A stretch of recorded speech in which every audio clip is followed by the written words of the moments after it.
Добрый вечер. Спасибо. I am so excited to be here with you guys here in Moscow.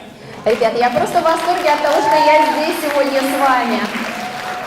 Can you believe it's my first time in Russia? Вы не поверите, это мой первый приезд в Россию.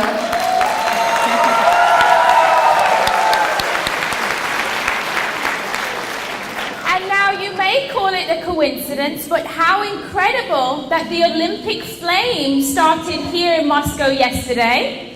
Совпадение это или нет, но вчера в Москве зажгли олимпийский огонь, наверное, неспроста.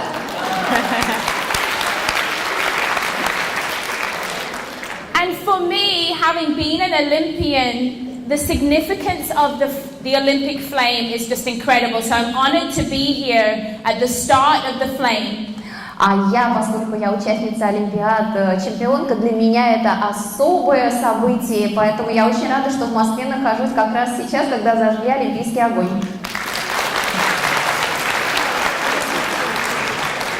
And so maybe I should also share with you, my sister is a two-time Olympic bobsledder, and she's going to be very jealous that I had my picture taken next to the Sochi sign outside. И могу сказать, у меня сестра тоже олимпийка, двукратная чемпионка Олимпиады, и поэтому она будет мне дико завидовать, когда она знает, что я в Москве была как раз, когда здесь зажгли олимпийский огонь.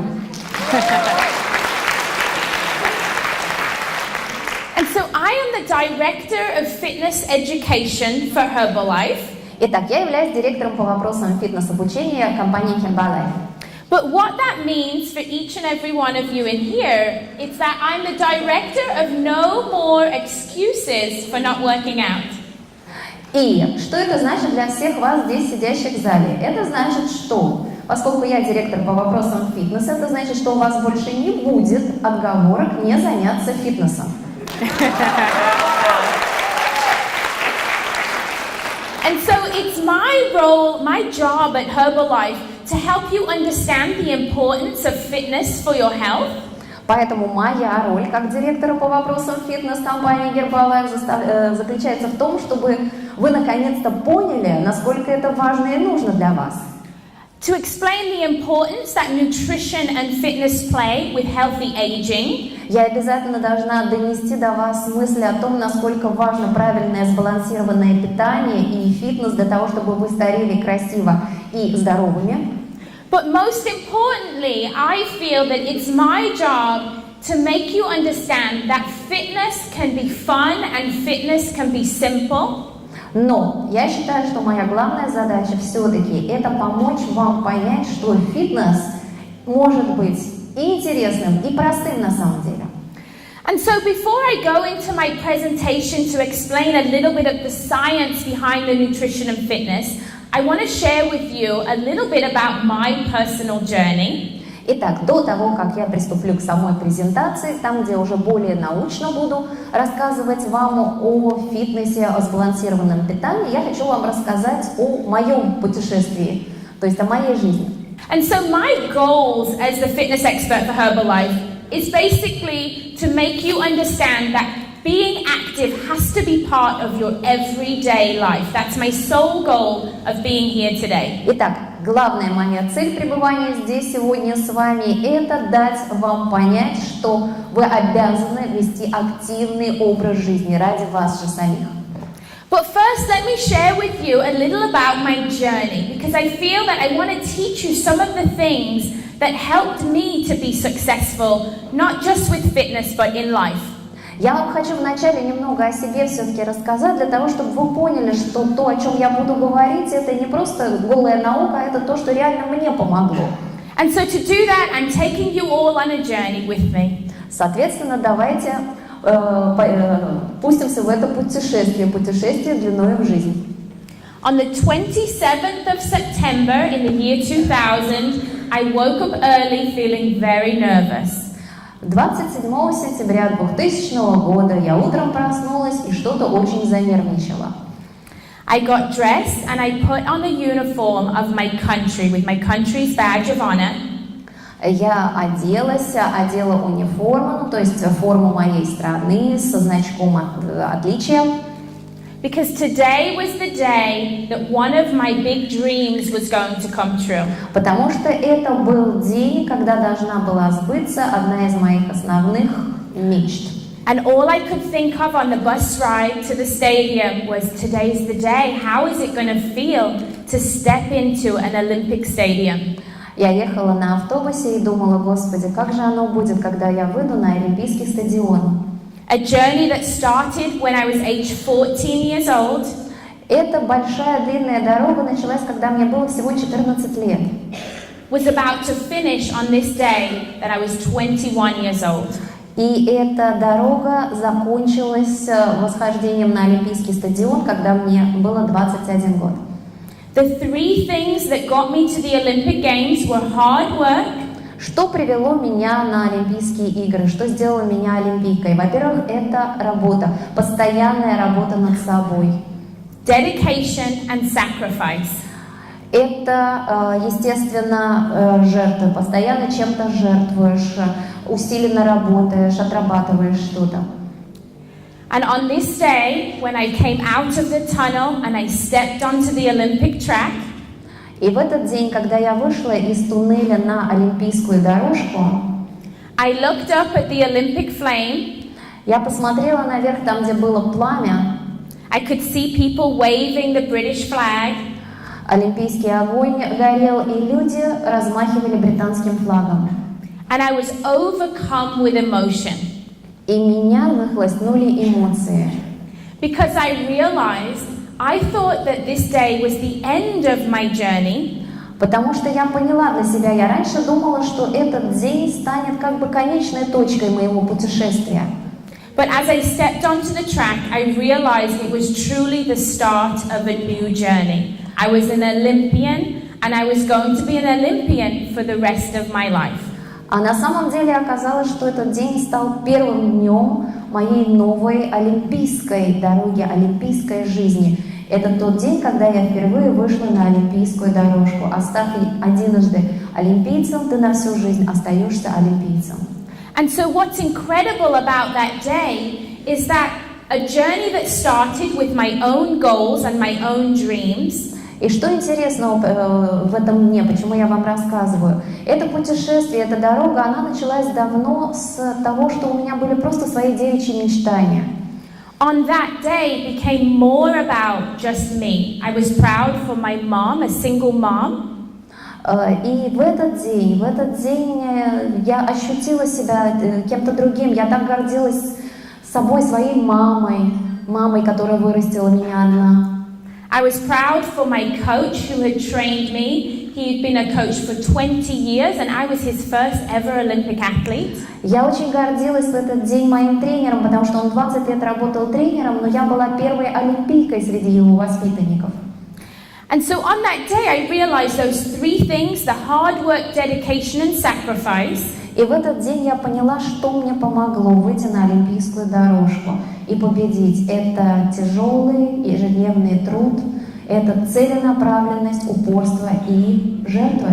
Were three qualities that I was going to need to use to continue to be successful. Это те три основных принципа, это те три краеугольных камня, которые помогли мне добиться успеха.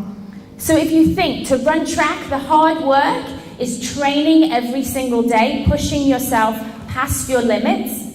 И когда вы думаете о том, что же по-настоящему тяжелого в этом, то тяжело не пробежать эти 100 или 200 метров, а тяжело готовиться к этому недели, месяцы, года, стараясь отодвинуть границы возможного. The dedication is that you have to be an athlete 24 hours a day.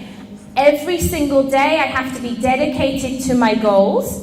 Упорство и целенаправленность. Это означает, что если ты спортсмен, то ты спортсмен все 24 часа 7 дней в неделю. И ты живешь своими целями спортсмена, кем бы ты ни был. And then if you think, what sacrifices did I have to make to get there? There was no dancing as a teenager at the club with my friends, not for me. И когда думаешь и вспоминаешь о тех жертвах, на которые пришлось идти ради спортивной карьеры, то поймите, я действительно не ходила ребенком на дискотеки, нет, я не могла туда ходить. But if you were to ask me, was it worth it, I would tell you it was absolutely worth it. Но если кто-то меня спросит, а стоило оно того, сразу скажу, стоило. Сомнений быть не может. And so, my second journey, I was prepared now for my second journey, my journey to becoming a mother. Что ж, теперь о моем втором путешествии. Я была готова к тому моменту, к началу нового путешествия, то есть новой жизни, а именно была готова стать матерью. And so my first son, his name is Royce, he's now 9 years old. И так появился мой первый старший сын, которому уже 9 лет, его зовут Ройс. But maybe you're looking at this picture and thinking, wow, she was so big. Ну, наверное, кто-то из вас смотрит на эту фотографию и думает, боже мой, как же ее разнесло, так сказать, во время беременности. And that's because this is a picture of my second pregnancy. На самом деле, это фотография моей второй беременности. My first pregnancy, I was so cute, I didn't even look pregnant. Во время первой беременности, вы не поверите, никто не мог сказать, что я беременна. То есть живота не было видно вообще. But for my second pregnancy, the hard work, dedication and sacrifice, I needed times 10 because... А сейчас я вам объясню, почему для моей второй беременности мне потребовалось усилие, упорство и жертва. У меня появились тройняшки. So if you can imagine, I thought it was hard being an Olympian. Поэтому представьте, в свое время я думала, ой, как же тяжело, когда вот так вот тренируешься и становишься олимпийской чемпионкой. But no, those 3 qualities I need more now as a mother than I ever needed before. И только став матерью тройняшек, то есть 4 детей уже в результате, я поняла, что эти 3 основных качества, то есть упорство, тяжкий труд, так сказать, и жертвенность, это больше мне нужно теперь, когда я мать 4 детей. So like I said, it's an evolving journey. I think everything you go through, you need to learn things along the way to prepare you for what comes next. Поэтому я считаю, что в моем случае и олимпийская дорога, олимпийское путешествие, и семья, это все готовит нас к следующей жизни, к следующему путешествию. So everybody says Herbalife is a family. Все говорят, что Herbalife – это семья. And I feel this to be so true because this year I got to introduce my family to Herbalife. И это действительно так, я это прочувствовала на своей собственной семье, которая в этом году познакомилась с Herbalife. And when my children were so excited, they got to meet a big group of distributors. И тут получилось как? Мои дети, они встретились с большой группой дистрибьюторов. And two people said to my kids really warmed my heart, and I want to share it with you. И вы знаете, пару человек сказали моим деткам такое, от чего вот очень тепло на душе стало, поэтому хочу с вами поделиться. And I share it because I think it's a testament to what we are about as a company. И хочу поделиться, потому что это действительно свидетельство того, ради чего существует наша компания, почему мы в этой компании. There was somebody who bent down and said to my one little girl, and they said, I want to thank you for lending us your mommy to teach us about fitness. Вы знаете, многие наклонялись к моим девочкам и говорили, большое спасибо твоей мамочке, или скажи спасибо твоей мамочке, что она одолжила себя нам для того, чтобы преподать нам урок фитнеса, ну то есть, чтобы привить нам фитнес. And somebody else said to my son, because your mom taught me how to exercise, I've started to lose a little weight. А кто-то сказал моему сыну, что вот твоя мама благодаря фитнесу, она начала снижать вес и так далее. And just those 2 simple things changed the course of how my kids think about my job. И в результате, благодаря 2 таким мелочам, вроде бы услышанным, во время этой встречи, полностью изменилось впечатление моих детей о моей работе. And it comes down to that third thing I shared called sacrifice. А тут мы опять-таки возвращаемся к 3-му принципу, о котором я говорила, а именно к жертвенности. Because to do well in life, you have to make sacrifices, right? Потому что если вы хотите преуспеть в жизни, то без жертв никак не обойтись, ведь правильно?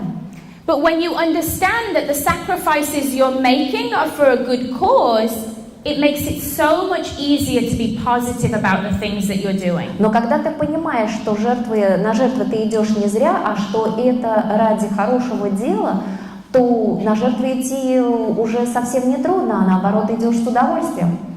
And so now when I pack to go on a trip, instead of my kids pulling the things out of my case, they help me to put them in because they understand what we're doing with Herbalife. И сейчас, когда мои дети наконец-то поняли, что мы в Herbalife делаем, они не вытаскивают мои вещи из чемодана, когда я пакуюсь в очередную поездку, а их очень много в моей жизни сейчас, а наоборот помогают мне упаковывать чемоданы. And so, thank you. And so we talk about the keys to success, and one of those keys is finding balance. Everything in life requires balance. И когда мы говорим о ключах к успеху, мы всегда сходимся на том, что все в жизни должно быть сбалансировано. As I go on in my presentation, I'll teach you all about the balance of nutrition and exercise together. В моей презентации я буду очень много говорить о том, как важно сбалансированное питание и сбалансированный образ жизни, ну то есть фитнес и здоровое питание. And explain that one is not a substitute for the other. You must do them both. И я объясню вам, насколько важно сочетание сбалансированного питания и фитнеса, что одним нельзя подменить другое. But the main thing is with balance is that you have to create balance with your time management. You have to manage your time so that you can be effective with everything that you do. Но секрет баланса заключается в том, что вы должны уметь управлять своим временем, то есть правильно распределять свое время, и тогда, что бы вы ни делали, вы будете делать эффективно. And so today, during my talk and during my workout, you're going to hear the word balance a lot. Поэтому сегодня это слово «баланс», «сбалансированный» вы будете очень часто от меня слышать и во время моей презентации, и потом во время фитнес-сеанса, во время фитнес-сессии. And so the reason I start out my presentation with talking about my life journey is because everybody in this room is on a journey. Почему я начала вообще наш разговор сегодня вечером с рассказа о себе, о моем путешествии длиной в жизнь? Потому что на самом деле это для нас, для всех одно большое путешествие. In fact, each of our bodies is on a journey, and that journey is called aging. Потому что даже для нашего тела то, что с ним происходит, можно назвать путешествием под названием старение. And so all of our bodies, from the time we're born all the way through our life, our body goes through changes with the aging process. It's not something that we can stop. И в процессе взросления, в процессе того, как мы становимся старше, наше тело постоянно изменяется, постепенно меняется, и это процесс, который нельзя остановить. But I believe that there are 3 keys to healthy aging, or I like to call it aging beautifully. Но я считаю, что есть 3 составляющих здорового образа жизни и, соответственно, здорового взросления и старения. So making a commitment to having a healthy diet, making a commitment to exercise, and making a commitment to taking supplements. Это 3 ключа к успеху. Я считаю, что первое, что мы должны обещать себе, что наше питание будет сбалансированным. Второе, что мы будем использовать биологически активные добавки, которые полезны для здоровья. И третье, это естественно активный образ жизни и физическая активность. I like to think that if we were to put the inside of our body on the outside, we'd all be more inspired to work out. И я думаю, что если бы мы могли, так сказать, вывернуться наизнанку, то у нас еще больше желания было бы заняться все-таки фитнесом. Because sometimes the outside of our body is not a true reflection of what's going on inside. Потому что наша внешняя оболочка, скажем так, внешним мы не совсем отражаем то, что у нас внутри в теле. our heart, our lungs, our bones. These are the reasons why we need to be fit for the inside of our body. Мы должны заниматься фитнесом, мы должны быть в форме не ради внешности, а ради того, что у нас внутри. Это сердце, это легкие, это костно-мышечная система, это то, ради чего мы должны как раз заняться фитнесом. And so if you were to ask most people why they quit on a healthy eating plan and a fitness plan, it's often because they say they're not seeing changes on the outside of their body. Если спросить тех, кто вроде занялся фитнесом, сбалансированным питанием, а потом бросил это, то обычно они отвечают, что «а я не вижу разницу, я не вижу улучшения». То есть они ожидают, что разница будет налицо, то есть внешне. But what I want you to understand is the second that you start to make healthy choices, the inside of your body goes through changes right away. Я же хочу, чтобы вы поняли, что как только мы принимаем для себя это решение, правильное решение перейти на сбалансированное питание и фитнесом заняться, тут же сразу начинаются изменения, но не внешние, а внутренние. And so I like to think of the body from the inside, because that way when you look in the mirror, I don't want you to see the outside. I want you to think about the inside. That needs to be your motivation to move. Поэтому, когда я думаю о теле человека, я думаю не столько о внешности, сколько, так сказать, о внутренности. То есть ради них вы должны заняться здоровым образом жизни, фитнесом. Ради них вы должны быть постоянно в движении. Думайте о здоровье. So let me share with you a little about the structures inside the body that are important. Muscle and fat. Поэтому давайте поговорим сейчас о тех структурах в нашем теле, в нашем организме, которые исключительно важны в том вопросе, который мы сегодня обсуждаем, а это мышцы и жир, то есть жировые клетки. Many people think that you can change fat into muscle or muscle can turn into fat. Многие думают до сих пор, что жировые клетки можно превратить в мышцы, а мышцы могут превратиться в жировые клетки. I want to tell you that that's not true. They're two completely separate structures. А я вам скажу, что это не так. И они не могут превращаться друг в друга, поскольку это совершенно разные структуры. So just in the same way that an orange can never turn into an apple, muscle can never turn into fat and vice versa. Так же, как и апельсин никогда не станет яблоком, так же и мышцы никогда не станут жиром и наоборот. So we all know the basic muscles, the muscles that we can see are functional muscles. Нам всем знакомы темы основные мышцы, которые функциональные мышцы, и все знают. And our muscles store energy. Наши мышцы, они накапливают энергию, накапливают калории. And they're responsible for our movement. И они отвечают за наши движения. It's also important to understand that your heart is a muscle, it's called cardiac muscle. Но надо не забывать о том, что сердце это тоже мышца, это сердечная мышца. And so I say that your fitness plan needs to work out your heart muscle and your real muscles. You're the muscles. Поэтому я и говорю, что ваш фитнес-план, ваша фитнес-программа должна быть нацелена на разработку как тех мышц, которые мы привыкли считать мышцами, но также и сердечные мышцы, о чем мы часто забываем. And then we all have heard the term fat. We all have body fat. Ну и когда говорить о жире, да, у нас у всех есть определенное количество жировых отложений в организме. And it's important to understand that we all have to have body fat. There's essential body fat inside your body. Но надо помнить, что есть жир, который просто необходим для нашего организма, для того, чтобы он жил. Fat is important for energy. Fat cells store energy. Жировые клетки, они очень важны, поскольку в них накапливается энергия. A lot of our hormones are made in fat cells. Многие из наших гормонов даже производятся в жировых клетках. Fat is also responsible as a transport mechanism for vitamins and minerals. Fat is very important. Жир действительно очень важен для нас, потому что жировые клетки – это транспортеры витаминов, минералов и прочих полезных веществ. But remember that word I said called balance? Но помните, я говорила про баланс. It's important that you have the right balance of fat in your body. Вот в том-то и дело, что очень важно, чтобы все в организме было сбалансировано, чтобы в организме было правильное количество жировых клеток. And so, as I talk about the journey of aging, I want to share with you what happens to our body fat and muscle as we age.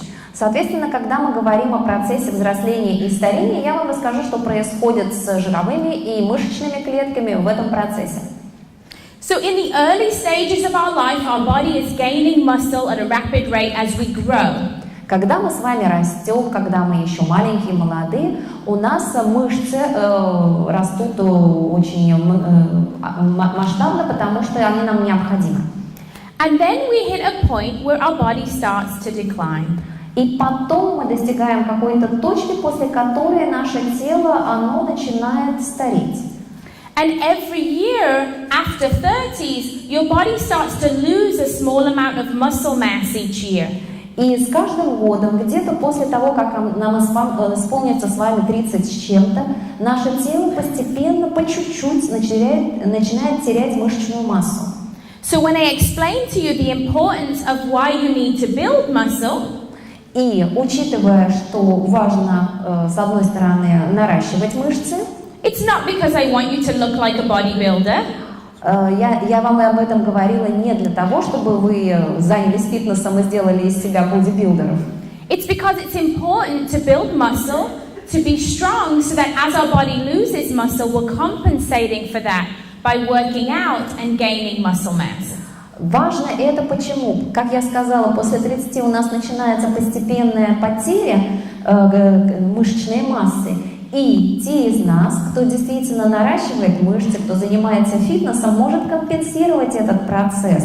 Потому что при том, когда мы занимаемся в фитнесе, мы мышечную массу создаем. So there's something amazing about our body. Our body is like the most incredible machine ever created. На самом деле наше тело, тело человека, это самая невероятная машина, которая когда-то была создана. Because our body can adapt to change. Наше тело может адаптироваться к изменениям. And that's what improved physical fitness is. It's your body's ability to adapt to change. И именно об этом мы и говорим, когда настаиваем на необходимости фитнеса. Фитнес помогает нашему телу приспосабливаться к любым изменениям. So if you increase the demands of your body will change in order to meet the demands. И если растет, если вы повышаете требования тела, то есть если требуется телу чего-то больше, то ваше тело адаптируется к этому и вырабатывает это. And so let me explain that in really simple terms. Я вам сейчас это объясню на пальцах. If you wake up tomorrow and you decide to go for a 10-minute brisk walk, допустим, завтра утром вы проснетесь и решите пойти прогуляться минут 10. And then you choose to do that again the next day and the next day. И потом решите повторять это каждый день. The first day you do it, you might be like, "Ooh, this doesn't feel good. I can't breathe so well. I don't feel so good." Первый день вы вернетесь с прогулки, ой, как-то я запыхаюсь, задыхаюсь, как-то мне не очень хорошо. But every day that you do that 10-minute walk, what happens? А что будет, если вы каждый день будете гулять по 10 минут, допустим? It starts to feel easier. Вам с каждым днем это будет легче. Why? Because your body has adapted. Почему? Потому что тело ваше адаптируется к этому новому в вашей жизни. It's as if your body's saying, I don't want to not feel good, so I am going to improve myself so that this is easy. Это как будто ваше тело говорит, мне мало того, что вам хорошо после прогулки, я хочу, чтобы вам было еще и легко ходить, и я хочу еще большего. And the reason I share this with you is because I'm sure many of you have had people ask you a question. Я почему вам об этом рассказываю? Я уверена, что очень многие из вас слышали такой вопрос. So they say, okay, so I've been walking for 10 minutes every day and I'm starting to feel good. Например, каждый день я хожу по 10 минут, уже мне так хорошо, я уже чувствую себя бодрой.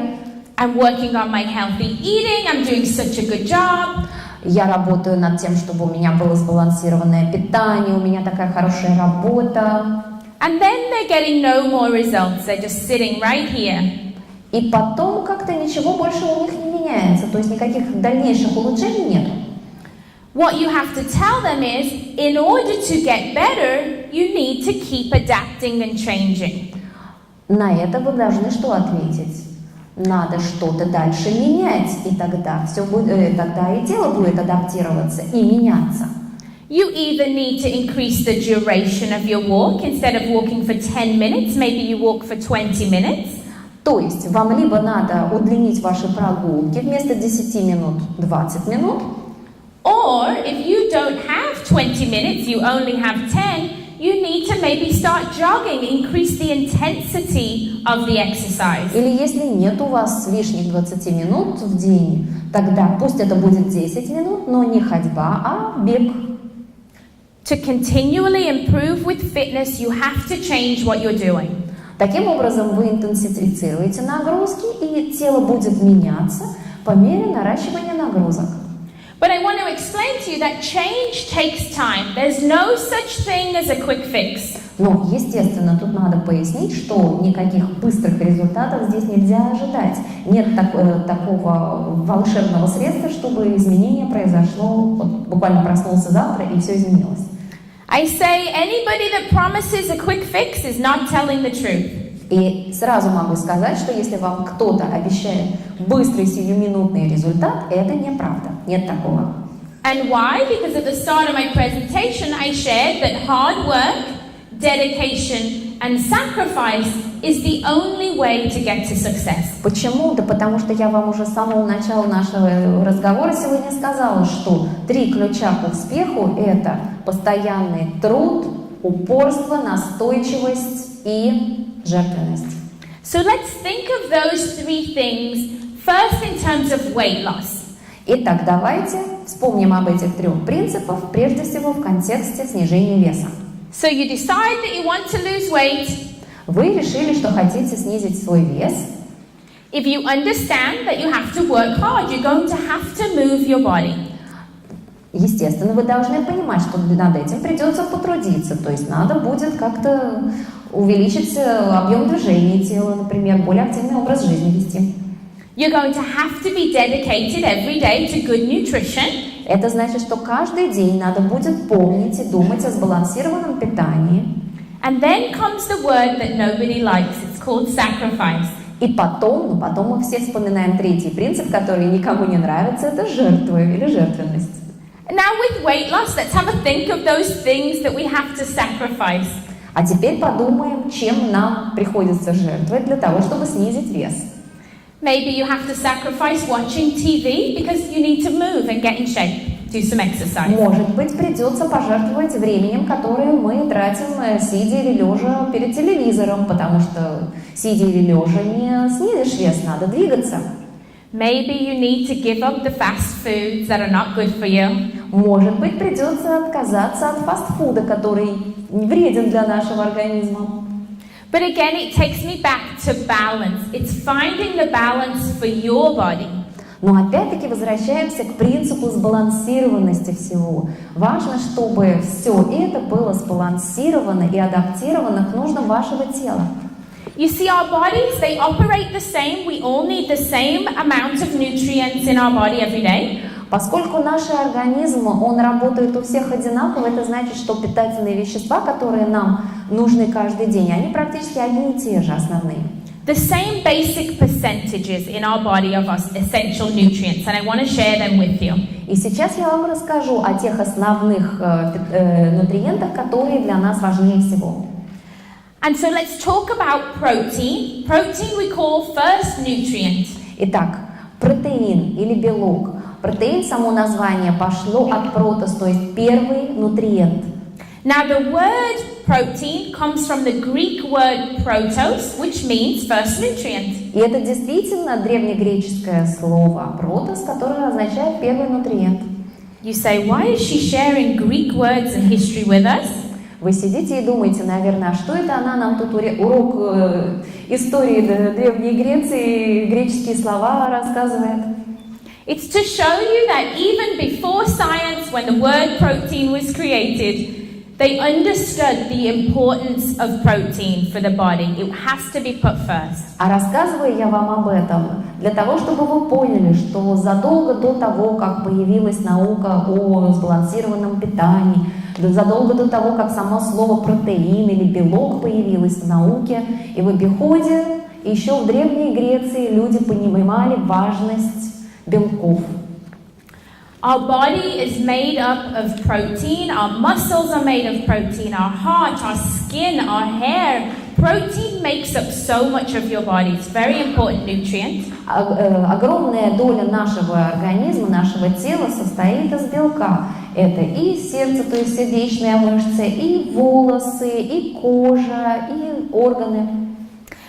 And did you know that if you don't provide your body with enough protein to survive, your body starts to break down itself to take protein from the muscles? А вы, кстати, знали, что если вы недостаточно белка потребляете в пище, организм, чтобы скомпенсировать дефицит белка, начинает пожирать, скажем так, или расщеплять тот белок, из которого он сделан, то есть из своих мышц, например, или сердце разрушается. And so 30% of your diet every day should come from healthy protein sources. Поэтому 30% того, что вы едите каждый день, должно состоять из сбалансированных белков, из полезных организму белков. And when it comes to exercise and being physically active, protein is incredibly important because it helps to rebuild muscle. И когда мы говорим о фитнесе, об активном образе жизни, о том, чтобы постоянно упражняться, заниматься спортом, тут особенную важность играет белок, потому что белок, он является строительным материалом для наших мышц. Now it's very important to get healthy protein sources from your diet, from fish, from lean meats, maybe from beans. Поэтому очень важно восполнять мышечную массу, потребляя полезный белок, который содержится в рыбе, в красном мясе, в других продуктах. But I always say that Herbalife tends to make life simple because sometimes you may not have time to cook an adequate meal with protein. Но я всегда говорю, что Herbalife делает нашу жизнь намного проще, потому что не всегда в нашей жизни есть лишняя минутка, чтобы заняться стряпнёй и что-то вкусненькое сготовить. Maybe sometimes it's hard to figure out exactly how much protein is in the piece of meat that you have, or it's sometimes hard to calculate the protein. Ну и потом не всегда так просто рассчитать, сколько белка будет в том куске мяса или куске рыбы, которую я хотела бы приготовить. And so for me, as a busy mom with 4 kids who has to work out, I do my 2 scoops, I shake, and I know exactly how much is in the container. No thinking involved. Поэтому в моей жизни многодетной матери с 4 детьми, от полным отсутствием времени, при этом с необходимостью постоянно думать о своем фитнесе, нет ничего проще, чем сделать один белковый коктейль на 2 ложках, и ты точно знаешь, какое количество белка там содержится. And so recently when I was in Cologne, I was listening to Dr. Luigi speak about protein. Недавно я была в Кёльне, и там об этом рассказывал как раз доктор Луиджи. And he had everybody suddenly go silent in the arena. И тут вдруг все в зале замерли и замолчали. Because he shared that protein is the only nutrient, if your body doesn't get it, you die. Он просто людям сказал, что белок – это единственное питательное вещество, единственный нутриент, отсутствие которого в организме или дефицит которого в организме может привести к смерти. And now when he shared that and everybody went suddenly quiet in the arena, когда он такое сказал, люди резко замолчали. He then made them feel better by explaining the process of why that happens and how your body breaks down muscle. But it's amazing that maybe people might say, I don't really need protein. He made them realize that they need protein. Нет, конечно, после этого он им всем доступно объяснил, почему именно так. Он объяснил о том, как тело начинает расщеплять практически свои мышечные клетки, если организм ощущает дефицит белка, и о том, как это можно восполнять и так далее. То есть, понимаете, мы так не задумываемся о том, насколько важен для нашего организма белок, пока никто вот так доступно и просто нам этого не объяснит. And again, it comes down to balance because we want to have the right balance of protein. And so we recommend 0.8 grams per kilogram or 1 gram per kilogram of lean body mass. Соответственно, очень важно всегда помнить и о балансе, как я уже говорила, поэтому мы рекомендуем где-то 0,8 или 1 грамм белка на 1 килограмм массы тела. But I think it's easier to think about it as 30% of your diet every day should come from healthy protein sources. Но мне кажется, легче считать и легче думать, если просто зарубить себе на носу, что 30% ежедневного потребления пищи должна быть белковой пищей, то есть белок. And so think of carbohydrate. Some people hear the word carbohydrate and say, no, you shouldn't eat carbs.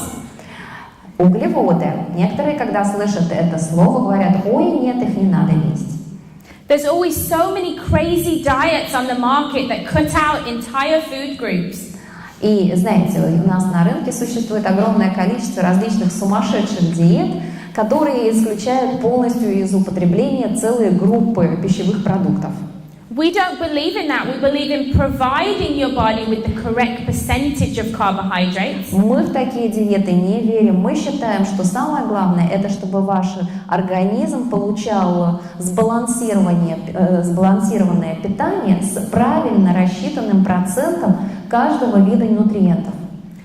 And about getting those carbohydrates every day from healthy sources. И главное, чтобы эти углеводы, например, если о них говорить, они поступали из полезных источников.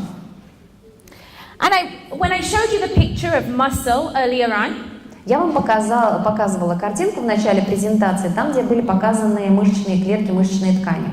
I want you to understand that your body actually uses carbohydrate stores inside your muscle. It's called glycogen.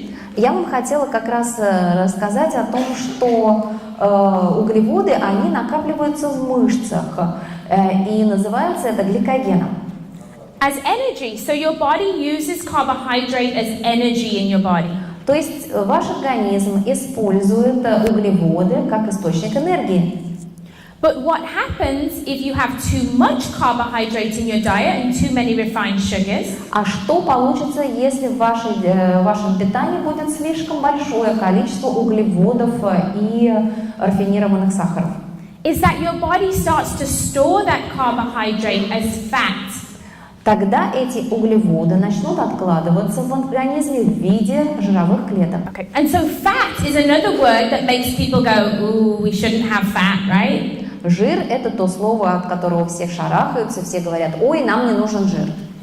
But I want you to really understand and explain to other people that you have to have healthy fats in your diet every single day. Но при этом я всегда людям объясняю, что здоровые жиры, то есть жиры из здоровых полезных источников, обязаны присутствовать в вашей диете каждый божий день. Even if you think you have enough fat on your body to last you a lifetime, you have to have fat as part of your diet. Даже если у вас то тут, то там заметны жировые отложения, и вы думаете, что вам этих жировых отложений хватит до конца жизни, тем не менее, каждый день вы должны обязательно включать в свой рацион полезные жиры. So let me share with you really how those nutrients work to fuel your body. И сейчас я вам расскажу, как эти нутриенты питают ваше тело, поскольку они являются именно топливом для него. So our body uses fuel just to be alive. Just to be alive, even when we're sleeping, our body needs fuel. Нашему телу нужно топливо. Даже когда мы спим, оно все равно нужно. Просто чтобы организм был живой.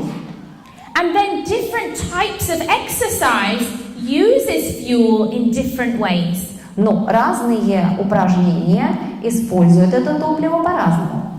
So if I was to start running off the stage right now, really, really quickly. Например, если бы я сейчас решила тут очень быстрый бег со сцены устроить, my body would use the energy system using the carbohydrates or the sugars that are right in my blood and in my muscles ready to go. Моему телу надо было бы воспользоваться источником энергии, который используется в экстренных ситуациях, а именно оно нам стало бы использовать углеводы, которые у меня в мышцах.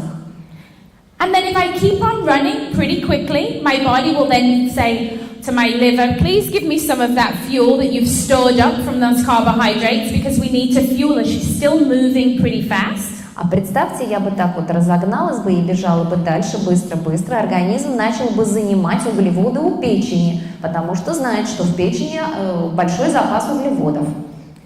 But then, if I kind of slowed down a little, but I carried on running, say I wanted to run all the way back to my hotel. Но, допустим, если бы я сбавила немножко темп бега, но решила бы все-таки вернуться бегом в свою гостиницу здесь, в Москве. Which wouldn't be very easy in these heels. А на таких каблуках это было бы очень непросто. My body would then switch to the fat burning system. Вот тогда мое тело переключилось бы в новый режим, а именно режим сжигания жира. My body would start to say, okay, she's slowed down, she doesn't need instant energy, we can burn fat to sustain the energy. Тогда организм понял бы, что ему не нужно искать экстренные запасы жира на случай непредвиденных обстоятельств, и организм начал бы рутинно сжигать жировые отложения, которые в нем есть. So you see, our fuel is so important for our body, and our fuel must come first. That must always be the first thing on your mind. Поэтому помните, всегда помните о том, что нашему телу, нашему организму нужно топливо. When people think that they can maybe not eat, people who choose just not to eat because they think that that's going to make them lose weight. Потому что есть же люди, которые думают, вот, чтобы снизить вес, надо просто не есть. It's not true. Initially, that's what will happen. Your body will start to lose weight, but then your body can't sustain that. Но это неправда, потому что да, сначала организм действительно начнет снижать вес, но он не сможет удержать его. And so that balance of fuel with exercise is important. But another important piece to the puzzle is hydration. Поэтому очень важно, чтобы все было сбалансировано, и топливо в организме, и сбалансированное питание, и, естественно, восполнение запасов воды в организме, то есть соблюдение питьевого режима. And quite simply, because our body loses fluid all day long from sweating. Почему? Потому что, самое простое, это то, что целый день, когда мы потеем, мы уже теряем определенную влагу в теле. Fluid is your body's transport system to get rid of the things that you don't need. А влага – это транспортная система, которая выводит из организма все ненужные вещества. You have to make sure that you replace those fluids throughout the day. Соответственно, эти флюиды, их надо восполнять в течение всего дня. Now, when referring to exercise, fluid becomes a little more important. А вот когда мы говорим о фитнесе, об упражнениях, о занятиях, там уже очень важно соблюдать питьевой режим. Because when you think, if you exercise, you sweat a little more, you need to be a little more conscious about taking in those fluids. Потому что надо помнить, когда вы тренируетесь, занимаетесь, вы потеете больше, чем в обычной жизни, занимаясь повседневными делами, и, соответственно, больше влаги организм теряет, и надо больше ее восполнять, соответственно, об этом надо помнить постоянно. So at Herbalife we call it a balance. 80% focus needs to be on nutrition.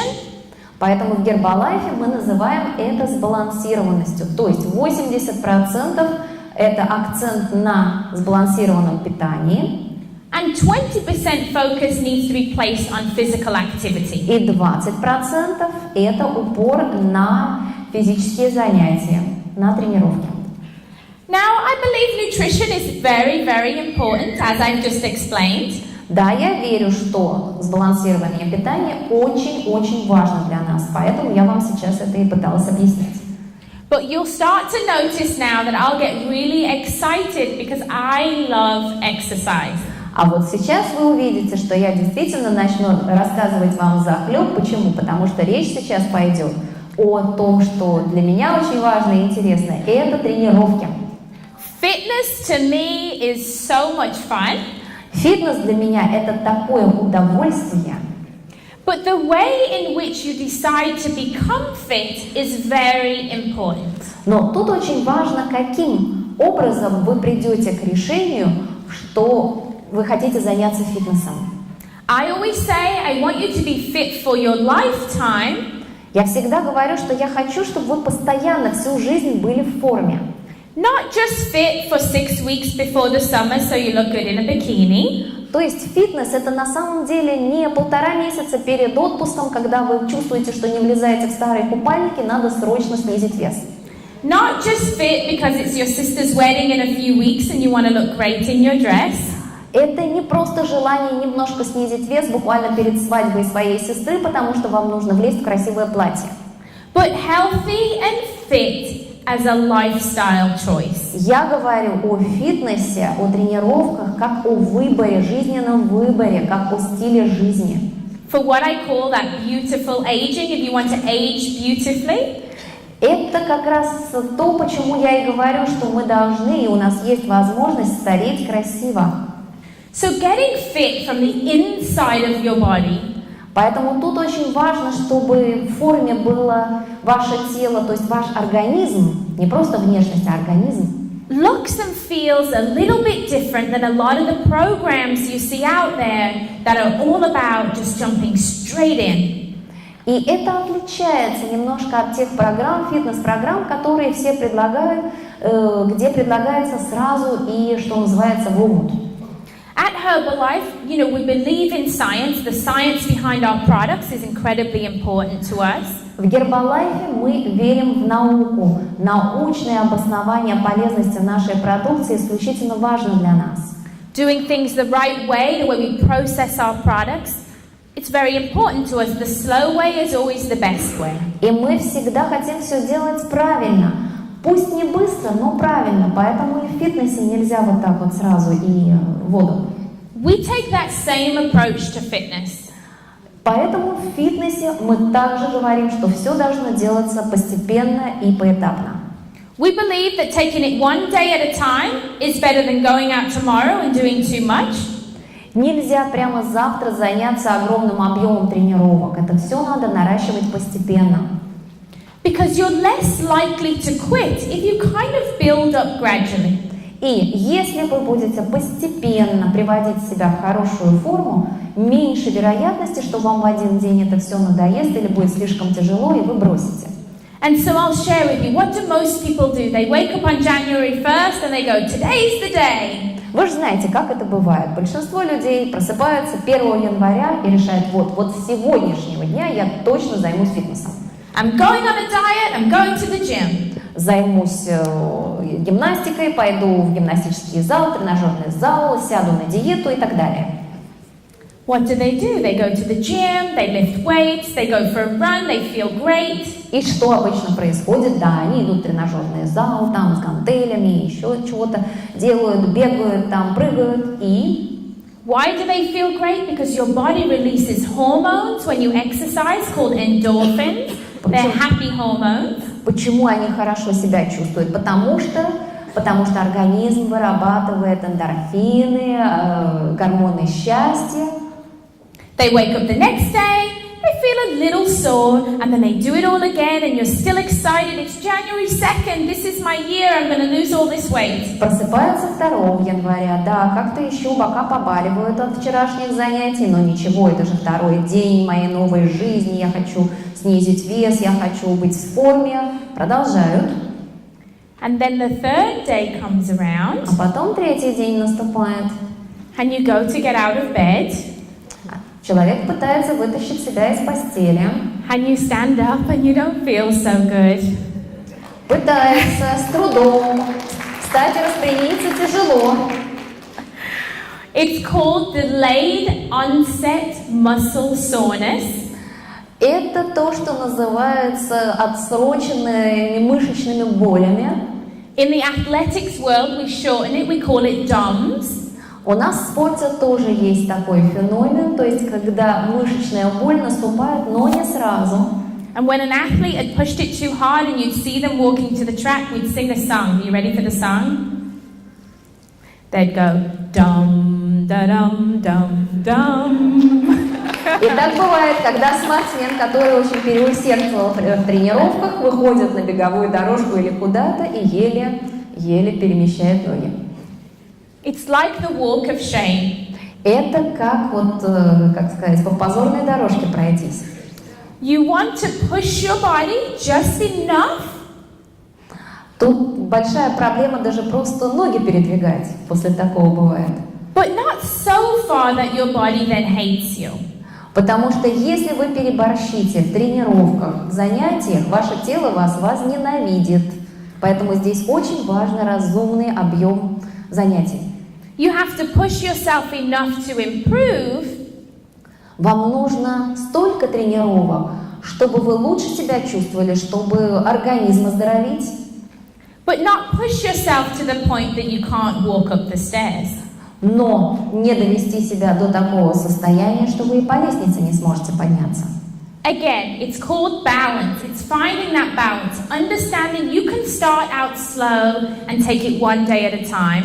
Поэтому здесь снова возвращаемся к понятию баланса, сбалансированности всего, что вы делаете. Золотую середину надо найти, чтобы не переборщить, а делать ровно столько, сколько полезно и нужно вашему организму, чтобы лучше себя чувствовать. Пусть поэтапно, шаг за шагом.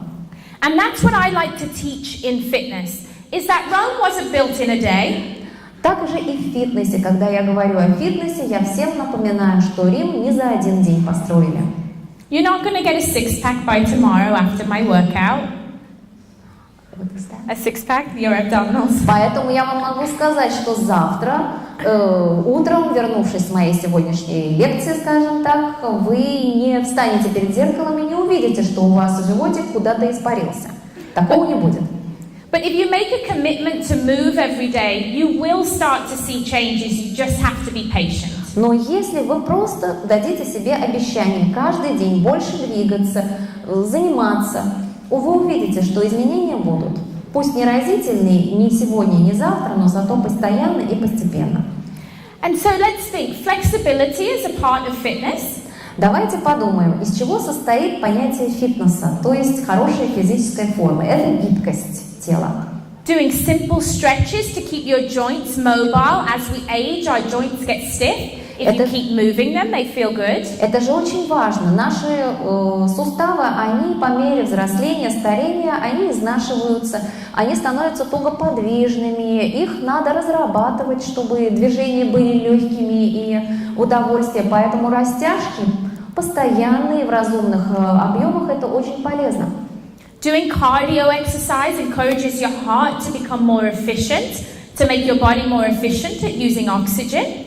Кардионагрузки, это опять-таки нужно для сердца и для тела, потому что чем лучше работает наше сердце, тем больше кислорода наш организм потребляет и, соответственно, лучше себя чувствует. Simple strength exercises make your everyday life easier. Just think, if you take care of your muscles now as you age and you get up out the chair, you'll feel good if you've been working on squats. Ну и потом, смотрите, простые силовые упражнения, например, силовые тренировки, они тоже необходимы для того, чтобы, когда мы с вами постареем, чтобы мы не с трудом вставали со стула, держась за подлокотники, а нормально и без боли. And so if your goal is just to age healthily and to feel good every day, поэтому если ваша цель просто чувствовать себя здоровым, хорошо себя чувствовать каждый день, slowly incorporating what I call functional exercises into your day will make a big difference. Вы можете очень большую разницу почувствовать, если вы постепенно, шаг за шагом, будете вводить в вашу ежедневную жизнь небольшие тренировки или занятия. So you can do that by simply becoming more active. How can you become more active? Walk up the stairs, maybe park the car far and walk, ride a bike. На самом деле тренировки, это мы так называем, на самом деле любая активность уже полезна. То есть вы можете, например, вместо лифта воспользоваться лестницей при подъеме вверх. Вместо того, чтобы подъехать к подъезду на машине, вы можете машину припарковать подальше от дома и прогуляться до дома. I say when I was at home with my 4 kids, I'd become more active by doing squats while I'm cooking in the kitchen. Да, вы понимаете, конечно, когда у меня 4 детей, я по кухне ношусь как белка, это тоже, конечно, бег по кругу. Being a little more energetic as I sweep the floor. Конечно, тут требуется и гибкость, и сила, и ловкость, и на кухне вертишься как белка, и полы подметать и убирать, это все требуется. It may sound simple, but it's movement. Да, это может показаться вроде простым решением, но так оно и есть, это движение. If you don't have 30 minutes to work out. Хорошо, может быть, у вас нету лишнего получаса в день для того, чтобы заниматься тренировками, то есть фитнесом. That's okay. No excuses. Give me 5 minutes over here, 5 minutes here. Accumulate the time throughout the day. Ничего в этом страшного нету, если вы не можете сразу полчаса на что-то выделить. 5 минут тут, 5 минут там, и этого вполне достаточно в течение дня. Because I want each of you to be like me. I want you to be the excuse buster in your neighborhood, in your home. Я хочу, чтобы вы стали такими, как я. Я всегда борюсь с поводами что-то не сделать. When somebody gives you a reason why they can't, например, когда кто-то вам говорит причину, по которой он чего-то не может сделать, например. I want you to be armed with reasons why they can and why they should. Я хочу, чтобы вы были вооружены до зубов и объяснили, почему человек не просто может, но и обязан это сделать. So let's practice. This is you inside your home. Давайте сейчас немножко потренируемся. Представьте, вы у себя дома. Oh, I can't go outside. It's too cold to go for a run. Ой, не хочу, не могу выйти на улицу на пробежку, холодно очень. You say, no problem. I have this really warm jacket you can wear. Out you go. Что сказать на это? Так не страшно, вон какая шикарная теплая куртка, надевай и вперед. Or maybe they say, I really don't want to go outside. Или кто-нибудь скажет, ну не хочу я сегодня на улицу идти. You say, no problem. Guess what? I have the best workout you can do inside your home. На это вы скажете, так не проблема, зачем идти на улицу, если я покажу тебе комплекс тренировок или упражнений, которые можно не выходя из дома делать. You can say, in fact, there's this trainer, her name's Samantha, and she has videos on YouTube with Herbalife, and you can exercise with her in front of the computer screen. И еще вы можете сказать, так послушайте, есть у нас Саманта Клейтон, фитнес-тренер, вы можете на YouTube скачать ее видеоролики, и там можно увидеть, как можно заниматься тренировками, так сказать, перед экраном компьютера. And then maybe they come up with the next excuse and they go, well, I don't have 30 minutes to work out right now. Хорошо, человек явно не хочет ничего делать для себя и скажет, ну нет у меня сейчас лишних 30, свободных 30 минут. Нет. You can say, no problem, some of her workouts last only 10 minutes. А вы скажете, послушайте, так не проблема, некоторые из тренировок Саманты, они только на 10 минут рассчитаны. Whatever excuse somebody has, you have to think of a reason why they should work out. Поэтому, какие бы люди ни изобретали предлоги не заниматься собой, вы всегда должны иметь на это достойный ответ, почему они просто обязаны этим заняться. Okay, so my time is up. However, I want to finish off by saying a little about stress relief. Итак, время моей презентации, в принципе, истекает, но перед тем, как я ее закончу, я хочу вам немножко рассказать о важности растяжек во избежание стресса. Because it's very important in our busy life that we find time to relieve stress. Потому что в нашей занятой жизни очень важно уметь снимать стресс, и для этого нужно найти время. And I feel that moving and doing a little bit of exercise can really help with that. И я искренне верю, что в этом нам может помочь просто движение, двигательные упражнения, растяжки. Understanding that your body was designed to move. Поймите, наше тело создано для того, чтобы двигаться. Our lifestyle today has us sitting still almost all day long. Сейчас же у нас такой образ жизни, как будто мы созданы для того, чтобы целый день сидеть. А это не так. And it's sometimes difficult to get out of that comfort zone of sitting still. А сидеть ведь так удобно, уютно, что очень сложно себя оторвать от кресла или от дивана. But just like I started my presentation by sharing those hard work, the dedication and the sacrifice. Но помните, я с самого начала вам говорила о 3 основных составляющих успеха. Это постоянный труд, это целеустремленность и жертвенность. And I said it was very worth it. Every journey I've done, it's been worth those 3 things. И я вам всегда говорила, что оно того стоит. Все, что со мной в жизни происходило благодаря этим 3 вещам, и оно того стоило. Your body is your one vehicle to get you through life. Ваше тело – это именно тот транспорт, который вас провезет по жизни. If a car breaks down, you buy a new car. Да, если машина у вас сломается, вы купите новую. Maybe you take the bus. Ну, может, на автобус сядете. One vehicle, there's no replacement for this vehicle. А наше тело для нас – это единственное средство транспорта, его ничем не заменишь, новое не купишь. So I want to encourage you to provide this vehicle with good fuel. Поэтому что нужно? Почему нам нужен фитнес? Что нужно нашему телу? Это топливо. Because a car can't run without gas. Потому что без топлива машина тоже не на ходу. What would happen to a car if you left it sat on the driveway? Что будет с машиной, если вы просто ее бросите, когда закончится топливо, посреди какого-нибудь МКАДа? The tires would go flat, the car would go all rusty, the engine wouldn't work so good. A car has to be run in order to be effective. Машину нельзя бросать на дороге, если просто она старая там, или закончилось топливо, потому что шины спустят воздух, металл заржавеет, машина придет в негодность. А машина – это средство передвижения, то есть если она есть, она должна двигаться. It's the same with your body. If you don't use your joints through their full range of motion every day, you can lose some of that motion. Также и с нашим телом, если вы не будете использовать наше тело в полную силу, то есть все его возможности, мы начнем терять эти возможности. Мы заржавеем.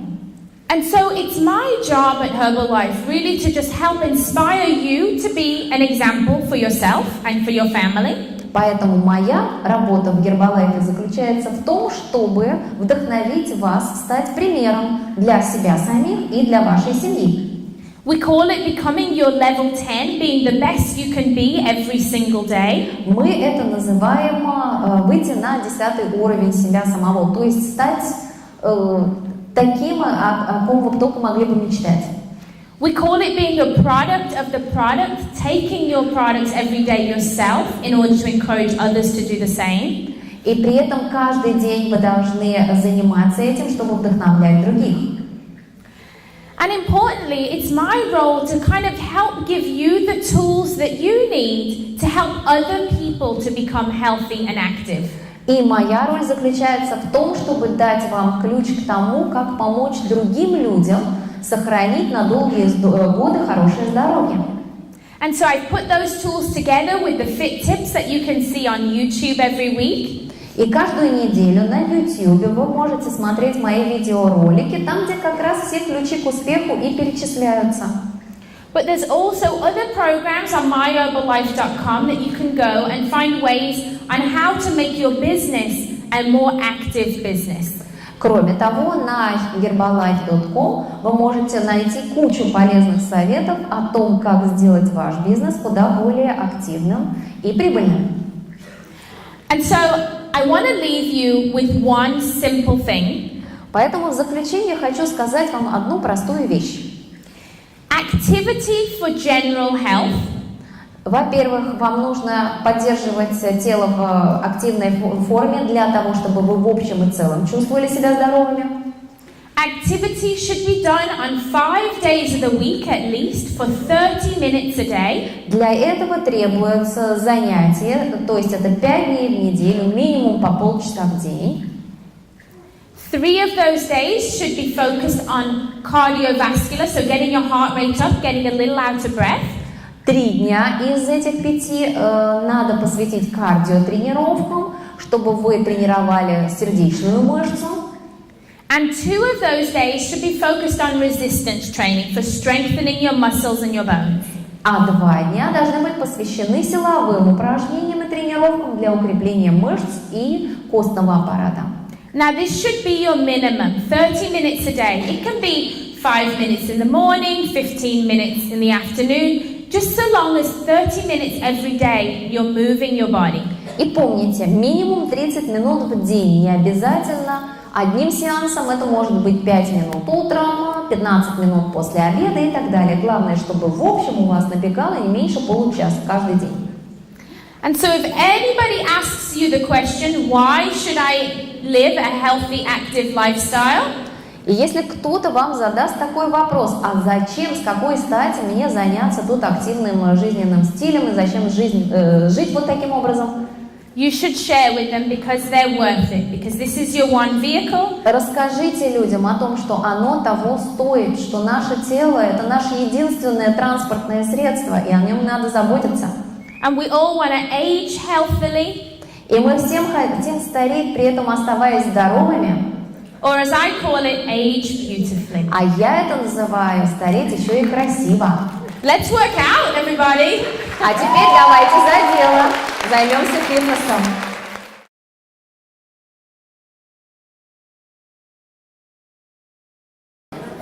Если заниматься по 5-10 минут, то сколько тратить времени на растяжку за один раз? So, if you're just working out for, say, a 10-minute workout, you should allow at least 2 to 3 minutes of that time for stretching. Если всего у вас 10 минут, например, на занятие, соответственно, минуты 2-3 оставьте на растяжку. And it'll also depend on what type of fitness you're about to do. Ну и потом все зависит от того, что именно вы собираетесь делать. But just today we'll do a simple warm-up together. Сегодня у нас будет очень простая разминка такая для разогрева. To kind of show you the basics of what you need. But 30% of your time should be warm-up. 30%. И помните, сегодня я вам покажу только самые основы того, что вам нужно, и разогрев должен составлять где-то 30 минут. Окей. Следующий вопрос. Когда и какие продукты Herbalife можно использовать до и после тренировки? So I'll just share with you what I use personally for myself. Я вам расскажу, что я использую, например. So I always start my day with my workout. Я всегда начинаю, кстати, мой день с тренировки. And I always have my Formula 1 shake before my workout. И до тренировки я всегда принимаю коктейль Формула-1. Usually around about an hour before, I'll make sure an hour before I work out, I have my morning shake. То есть утренний коктейль я принимаю где-то обычно за час до начала тренировки. Oh, and I'll share after. And then after my workout, I always make sure that within 30 minutes of my workout, that I always have protein. Within the first 30 minutes is kind of a really crucial time. И после окончания тренировки в первые полчаса я обязательно должна восполнить баланс протеинов. Это исключительно важное время. And so the amount of protein that you should have throughout the day, we talked about, should be 30% of your diet. Помните, мы говорили, что в течение дня общая доля белков в той пище, которую вы употребляете, должна составлять 30%. For me, after a workout, I'll always have between 15 to 20 grams of my protein will be after my workout. Соответственно, после тренировки я всегда принимаю где-то 15-20 грамм белка. And the rest of my protein I get throughout the day. But as soon as I'm done working out, I make sure that I get my either a shake or a bar. Это обязательно. Это может быть батончик, это может быть коктейль, неважно. Но вот эти 15-20 грамм белка я обязана вернуть организму. Остальное уже с другими приемами пищи в течение дня, для того, чтобы набрать общее количество белка. Итак, следующий вопрос. Скажите, пожалуйста, можно ли соединять в одном занятии кардиотренировку и силовую? Yes, you can. Можно. And I actually advise that you do cardio and strength. И я, кстати, советую это делать together, especially when you're short on time. Делайте это в сочетании, особенно когда у вас мало времени. And I want to cover a quick question that I get asked a lot about cardio and strength. И, кстати, тут я хочу ответить еще на один вопрос, который мне очень часто задают как раз касательно кардиотренировки и силовой. Is that people often want to know which one should you do first? Should you do weights first or maybe go running first? И обычно же что спрашивают, что должно следовать за чем? То есть вначале бег, а потом поднятие тяжести или наоборот? And the answer will often depend on what is the purpose of this exact workout. Are you wanting to work more cardio or more strength? И ответ простой. А чего вы хотите добиться? То есть какой результат вас интересует? Вы больше хотите укрепить сердечную мышцу или вас больше силовые показатели интересуют? Что именно? And so for my personal workouts, I always do strength first. Поэтому в моих тренировках я всегда вначале делаю силовые упражнения. Because whatever exercises you choose to do first pretty much get the most of your energy. If you think about how you structure your workout, the things that you do first tend to be the most efficient part of your workout. И потом смотрите, ведь как, когда мы только начинаем тренировку, мы выкладываемся по максимуму, то есть самое эффективное, что мы делаем, это первое упражнение. Поэтому я и делаю силовые первыми. And so if your personal workout involves lifting weights, и представьте, если вы в план тренировки вводите поднятие груза, то есть работу с гантелями, например, I like my body to be at its strongest and be at my most focused when I'm lifting weights. Я хочу на этот момент и ясность ума, что называется, сохранять, и концентрацию. And therefore I do it before I get tired from doing cardio. I make that my first priority. Поэтому я это делаю первой частью тренировки, для того, чтобы к тому моменту, когда я устану, мне уже не надо было бы заниматься гантелями, а я могла бы уже заняться кардиотренировкой. And so whenever you're doing any form of exercise, always think of your why before you do it. Поэтому, когда вы делаете занимаетесь какой-то тренировкой, какие-то упражнения делаете, всегда спросите себя, для чего мне это нужно. That makes sense? Правильно? Okay. То есть чего я этим хочу добиться? Так, следующий вопрос. Почему после тренировок мышцы болят? Что происходит в организме и как этого избежать? So one of the first ways you can avoid getting too much muscle soreness is by not pushing yourself so hard. Итак, первый способ, первый рецепт от мышечных болей – это разумные тренировки. Не переборщите. But the reason why we feel often that pain in our muscle, that delayed onset muscle soreness, is because of lactic acid in our body. Но на самом деле во всем виновата молочная кислота, которая присутствует в нашем организме. Именно поэтому после тренировок не сразу, а через какое-то время мы начинаем ощущать мышечные боли. And so a byproduct of working out, there's a reaction that happens in the body that produces lactic acid to go into your body. То есть в результате, что происходит в теле, происходит химическая реакция, которая запускается во время тренировок и вырабатывается молочная кислота. Yet the more you become efficient at working out, the more efficient your body becomes at processing that. И чем эффективнее вы проводите тренировки, тем эффективнее ваш организм будет перерабатывать эту молочную кислоту, и таким образом боли будут становиться меньше. And if you think about it, when you're lifting weights, you're actually breaking down some of the muscle fibers. Ну и потом представьте, вы поднимаете гантели, например, вы таким образом, в принципе, разрушаете некоторые мышечные волокна. In order for them to rebuild stronger. А вам нужно восстановить эти мышечные волокна и укрепить мышцы. So muscle soreness and exercise just kind of come hand in hand. Поэтому, сами понимаете, не бывает мышечных тренировок без мышечных болей. And I say you can avoid the muscle soreness a little by taking it steady, not pushing yourself too hard. Поэтому я и говорю, что можно немного снизить болезненность после тренировок, то есть мышечные боли после тренировок, если просто не перегибать палку.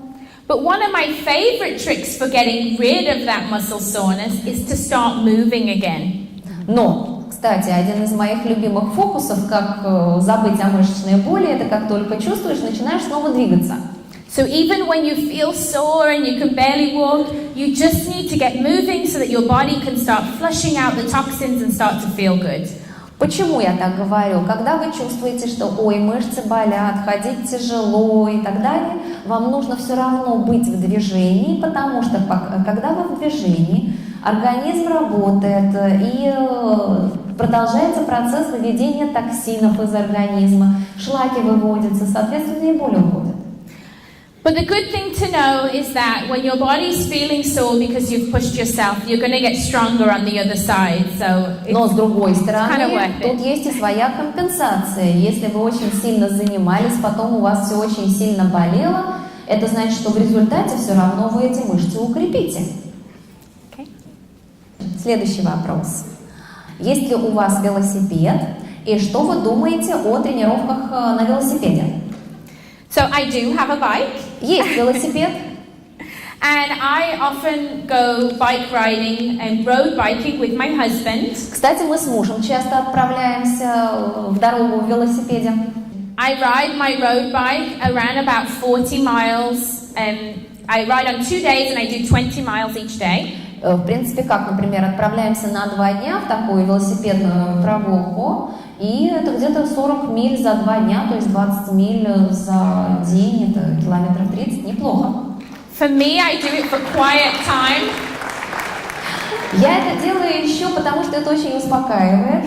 For my husband and I, we'll get a babysitter and go for a bike ride. That's our idea of a date night. Знаете, какая прелесть? Мы с мужем отправляемся на велосипедах вот в такую вот милую прогулку, а дома няню с детьми оставляем. И спокойно и ночуем вдвоем, и вообще забываем обо всем на время. But let me share with you why riding a bike is so good for your body. Но я вам скажу сейчас уже серьезно, почему так полезно для нашего тела, когда мы на велосипеде катаемся. So riding a stationary bike is obviously good for you. Обычный велосипед это полезно. Because it works your cardiovascular system, gets your blood moving. Потому что он все равно, он качает кровь, укрепляет сердечно-сосудистую систему.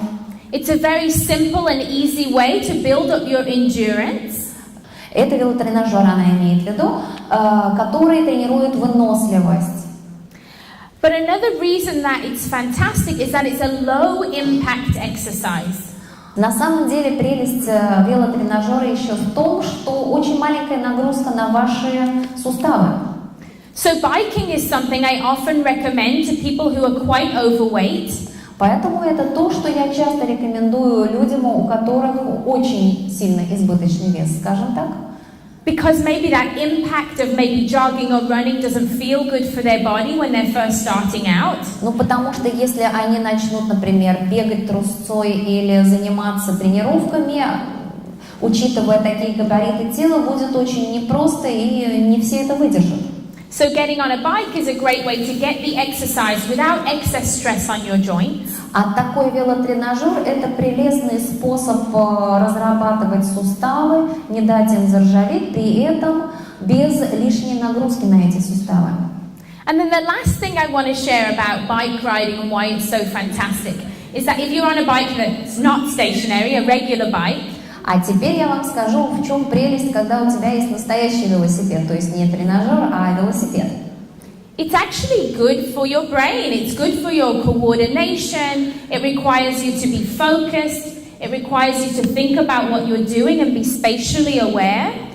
Это очень полезно для наших умственных способностей, для их поддержания на должной высоте, потому что развивает координацию, чувство пространственной координации, ориентации, чувство равновесия и так далее. То есть это очень полезная вещь.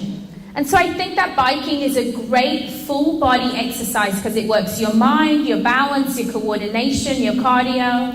Поэтому велосипедная езда – это действительно прекрасная вещь, потому что она многие части тела поддерживает в хорошей форме. Это и наш мозг, и сердечно-сосудистая система, чувство равновесия, координации и так далее. Это все благодаря езде на велосипеде в хорошей форме остается. Perfect. And if you ride uphill, А если вы еще и на велосипеде едете вверх в гору, you're working on strength, getting big, strong muscles. то это уже силовые тренировки крупных мышц. As you can see, I love bikes, everything about bikes. Вы видите, как я обожаю велосипеды. Правда, обожаю. Спасибо за ваши советы. Скажите, пожалуйста, что еще можно и что лучше делать женщинам, у которых большой вес, более 100 килограмм? So I think that when people are overweight, it's very hard to initially get started with exercise. Мне кажется, что когда человек страдает излишним весом, то уже сложно заставить себя заняться тренировками, что-то делать вообще. And it's hard more so because it's an emotional decision. You have to emotionally commit to making a change. И потом сложно это еще потому, что вы должны это все через себя пропустить и принять вот такое очень тяжелое, эмоционально тяжелое решение, кардинально изменить свою жизнь. And so I say the first thing somebody should do is simply get active. Start walking just a little bit more. Поэтому самое первое, что я советую, это просто чуть-чуть активности добавить в ваш образ жизни. То есть пройти на 10 шагов больше уже хорошо. The simple low-impact exercise of walking, riding a bike, getting in a pool and swimming is a fantastic place to start out. Причем для начала есть совершенно фантастически простые вещи, с которых стоит начать с такими женщинами. Это просто чуть больше ходить, например, плавать в бассейне, тот же велосипед. But I think the most important thing to do is to connect with your body. Но самое важное – это установить вот эту космическую связь, что называется, с вашим телом. And what I mean by that is you need to feel, how does your body feel? How does a movement feel? Что я под этим имею в виду? Я имею в виду, что вы должны научиться чувствовать, то есть понимать, что чувствует ваше тело, то есть нравится ли ему то, что вы делаете для поддержания его в хорошей форме. So just like when you're starting out on a healthy eating plan or an exercise plan, it should be about educating yourself about your body. То есть здесь надо познавать свое тело, когда вы начинаете делать упор на сбалансированное питание, например, на фитнес. Важно как бы чувствовать, как ваше тело это воспринимает, что ему нравится, что ему нужно. So thinking simple, simple, simple. Walking, moving, like I said, when you're cooking, doing some squats. When you brush your teeth, do some calf raises. Just little bits of activity to build your confidence and make you feel good about yourself. Поэтому, как я и говорю, начинайте с мелочей. Мелочей, которые нам даже в голову, может, не придут. Это на кухне там больше суетиться, что-то делать, не полениться, там встать, поднять, там убрать или еще чего-то. Даже зубы чистить, это тоже ведь движение. Любое движение для нас полезно. Просто машину припарковать чуть дальше от дома и дойти до подъезда на своих двоих, это уже полезно. Помните, мелочи, они нам тоже очень нужны. And I'll finish by saying I tend to recommend anybody who's maybe 50 kilos or more overweight that has not exercised for a very long time, the best thing to do is have a health checkup with your doctor and then start on that healthy plan. Just to get a basic physical checkup, just to be sure that everything's okay. И я всегда повторяю, если ваш вес более чем на 50 килограмм выше нормы, прежде чем заняться фитнесом и чем бы то ни было, сходите к врачу, проверьте свое здоровье на всякий случай, и потом уже разумно и постепенно меняйте свою жизнь. Okay. Еще вопрос. И еще один вопрос. Как пить воду во время тренировок? Okay. So it's important mostly to hydrate throughout the day. Во-первых, важно помнить о воде не только во время тренировок, а целый день. We say between 8 to 10 8-ounce glasses of fluid a day is sufficient. 8 glasses. 8 to 10. 8 to 10. Yeah. То есть 8-10 стаканов жидкости в день мы считаем достаточным для нашего организма. And then how much you drink during exercise really depends on how hard you're actually exercising. А сколько воды вы выпьете во время тренировок, зависит все от того, насколько интенсивны сами тренировки. And I think it can often be more of a personal choice too. То есть я думаю, что это вопрос личного выбора, конечно. But making sure that you sip between 4 to 6 ounces every 20 minutes or so. Маленькими глотками просто надо пить, где-то там полстакана воды там, или еще как-то, каждые полчаса, допустим. Просто чтобы регулярно поступала жидкость в организм. So I would say every 20 minutes during a workout, make sure that you're being conscious to take in some fluids. То есть, допустим, каждые 20 минут во время тренировки не забудьте немного жидкости выпить. And when you're doing very long endurance exercises lasting maybe an hour to 2 hours, it's important that those fluids are not just water and that they have electrolytes in them too. И помните, если речь идет о тренировках на выносливость, а они могут длиться и час, и два, тут одной воды мало. Очень важно, чтобы там также присутствовали электролиты. So there's so many varying things about hydration while exercising. Some marathon runners don't drink the entire time. Кстати, ведь тут везде все индивидуально. Очень много различных возможностей в плане приема жидкостей, например, в течение дня. Или возьмите некоторых марафонцев, которые во время марафона ни капли не пьют. And others will sip every 20 minutes or maybe every 10 minutes. So А it's другие каждые 10-20 минут по бутылочке выпивают. So if there's one piece of advice I can really give you is listen to your body. Поэтому мой вам совет один: прислушайтесь к своему организму. If you feel thirsty, chances are that's your body telling you that you need to drink. Если вы ощущаете жажду, то, скорее всего, это ваш организм вам напоминает, что неплохо бы немного выпить. If it's incredibly hot outside and you notice that you're sweating a lot, make sure that you're hydrating. Если на улице очень жарко, вы потеете, обязательно не забудьте принять жидкость какую-то. Как подготовиться к марафону с нуля? Что для этого нужно делать и сколько времени потребуется? This is a tricky question. Очень хитрый вопрос.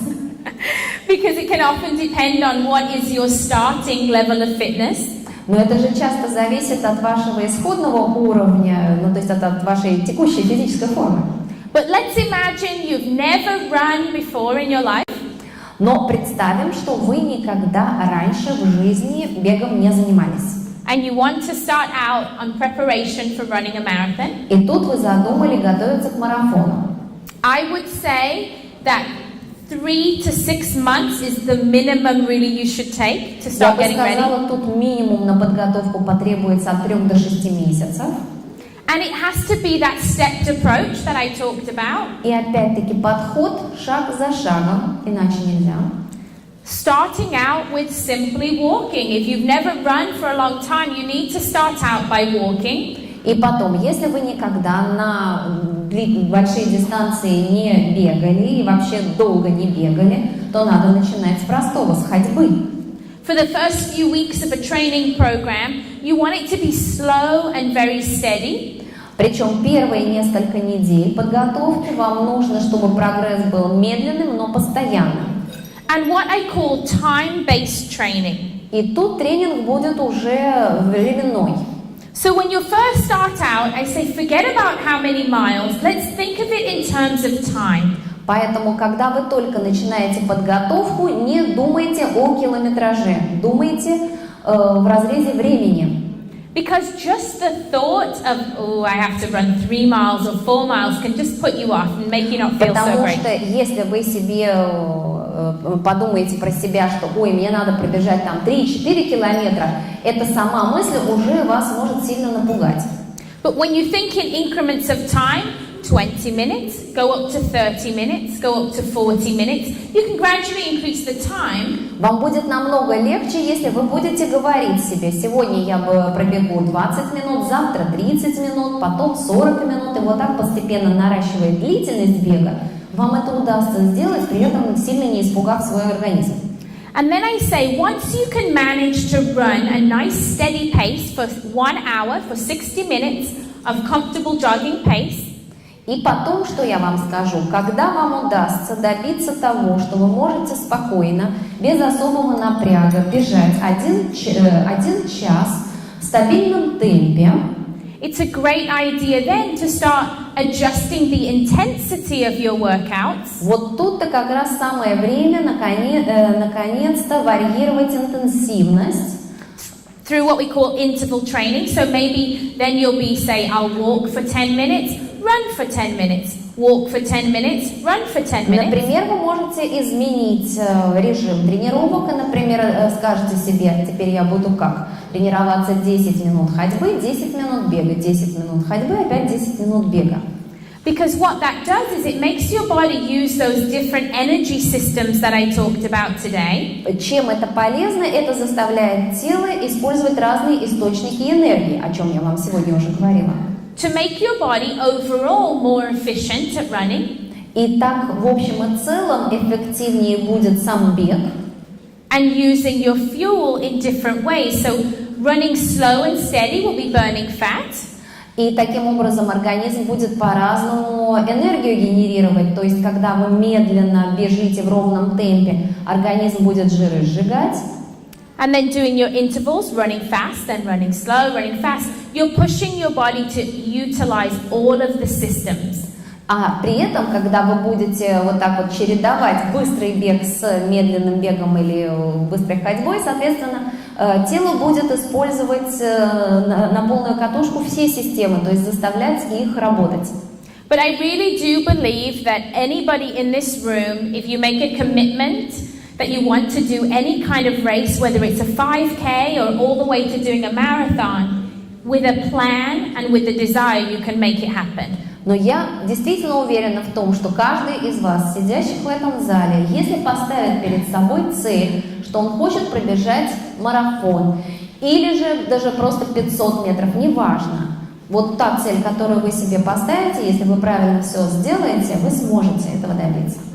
But I want to warn you that it's very, very addictive once you start doing races. Но тут я вас должна, конечно, предупредить, что это как наркотик. Если вы начнете бегать, when you stand on the starting line with hundreds of other people, причем не просто бегать в парке, а именно на соревнованиях, вот тут-то вас и затянет это дело. Представьте, что вы стоите у стартовой полосы, вокруг вас сотни других таких же. The feeling that you get is just amazing. Ощущение просто нереальное. And just like with me when I stepped on the track for the Olympics, when you pass the finish line, и так же было со мной. Как только я вышла на олимпийскую дорожку и как только я пересекла финишную черту, you've made a change that's with you forever. You've now completed a marathon or you've completed a half marathon. No one can ever take that away from you. That's who you are now. Вот в этот момент ты понимаешь, что это другая жизнь, что в жизни произошел очень крутой поворот, потому что когда ты пробежал свою дистанцию, когда ты выиграл, у тебя этого никто не отнимет. Неважно, ты целый марафон пробежал, полмарафона или пару сот метров и выиграл. Это уже на всю жизнь с тобой. So I encourage you, sign up for something, whether it's a challenge, something that gives you the desire and the motivation to get up every day and accomplish something, because the feeling of accomplishment is incredible. It's so worth it. Поэтому я хочу вас просто подтолкнуть к тому, чтобы вы просто поставили перед собой любую цель, непростую, и просто каждый день к ней шли или бежали. Потому что, поверьте, вот это ощущение того, что вы чего-то добились, пусть не просто, не сразу, это ощущение, оно потрясающее, оно того стоит. Итак, два вопроса в одном. Многие девушки не хотят выглядеть качками. Есть ли какие-либо ограничения или советы в силовых упражнениях? И второй вопрос. Какое должно быть питание и система тренировок для наращивания мышечной массы? So I have to start out by saying that many people misunderstand strength training. Итак, для начала хочу сказать, что многие неправильно понимают само понятие силовых тренировок. Especially us girls. Особенно мы, девушки. Because we think if we lift heavy weights, we're going to look manly and muscular. Потому что мы думаем, что вот если мы будем поднимать тяжести, соответственно, мы будем выглядеть мужественно, и у нас мышцы будут большие. So I'll start by saying I lift weights 4 days a week. Да, я могу сказать, что я с тяжестями работаю 4 дня в неделю. I lift very heavy weights 2 days a week. 2 дня из 4 я беру тяжести очень такие приличные. Do I look like a bodybuilder? I don't think I do. Я что, похожа на качка? Вроде нет. In order to look like a bodybuilder, you would have to dedicate 6 to 7 hours a day of lifting weights. Для того, чтобы стать похожими на бодибилдеров, вам, девушки, пришлось бы на это каждый день по 6-7 часов тренировок тратить и действительно очень большой вес поднимать. It's one of the hardest disciplines in the world to achieve that huge, big, bulky muscle mass. Потому что на самом деле это очень тяжелая задача, вот добиться такой вот большой мышечной массы. And so when people ask me how much weight should I lift during a workout, и когда меня spрашивают, какой вес нужно устанавливать во время этих тренировок, I say a weight that's heavy enough that you feel like you're working at maybe a 7 or 8 out of 10 in intensity. Я всегда отвечаю, что вес должен быть достаточным для того, чтобы вы по шкале 10, например, 7 набрали, скажем так, то есть это не что-то легкое должно быть. But not so heavy that you lift it with poor form, and I'll explain what that means. Но при этом вес не должен быть слишком большим, чтобы вы его с трудом поднимали. So, for instance, when you see somebody in the gym that's lifting heavy weights and they're using their whole body momentum and they're shaking, their muscles are shaking, that's too heavy. Потому что как можно определить, что для вас слишком тяжелый вес? Это когда вы видите кого-то, кто тужится, с трудом там поднимает штангу, и при этом у него все мышцы трясутся, ноги не стоят, человек теряет равновесие и так далее. То есть это слишком тяжело. So lifting weights that feels hard, but not so hard that you feel like you're going to hurt your back or your neck. Соответственно, надо поднимать такой вес, который, да, не просто поднять, но при этом не слишком трудно поднять.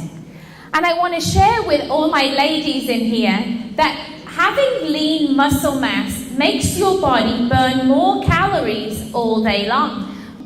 And that's because it takes more calories to sustain muscle than it does to sustain fat. Почему? Потому что если у вас большая мышечная масса, то на ее поддержание требуется больше калорий, чем на поддержание жира, например.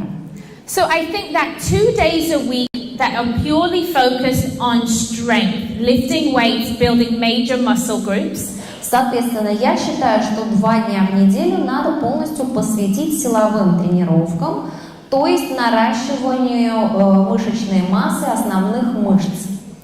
Is great, and in terms of the diet and how to have your diet so that you're building muscle. Это хорошо и полезно, и при этом надо помнить, естественно, о сбалансированном питании, с тем, чтобы и питание помогало вам наращивать мышечную массу. Is to ensure that you're getting that correct balance of protein in your diet. Within 20 minutes of your workout, make sure you're getting the protein. Поэтому очень важно, чтобы вы постоянно поддерживали баланс белка в организме. И помните, первые полчаса, 20 минут после тренировки обязательно надо съесть что-то белковое. And understanding that you can't be on a calorie-restricted diet when you're trying to build muscle.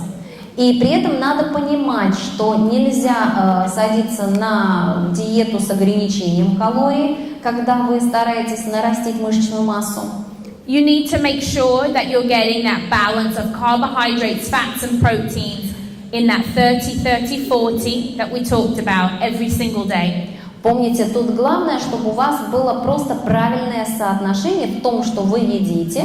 У вас должно быть правильное соотношение углеводов, белков и жиров, да. Like I said earlier too, I want to teach you guys to be body aware, be aware of your own body and listen to what your body needs.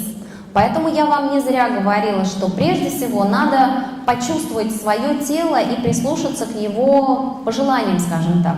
On days that I'm working out very, very hard, I tend to feel more hungry, and that's because my body essentially needs more calories. Например, в те дни, когда я занимаюсь особо интенсивными тренировками, я чаще испытываю чувство голода, потому что действительно мой организм из-за таких тренировок нуждается в экстренном количестве калорий.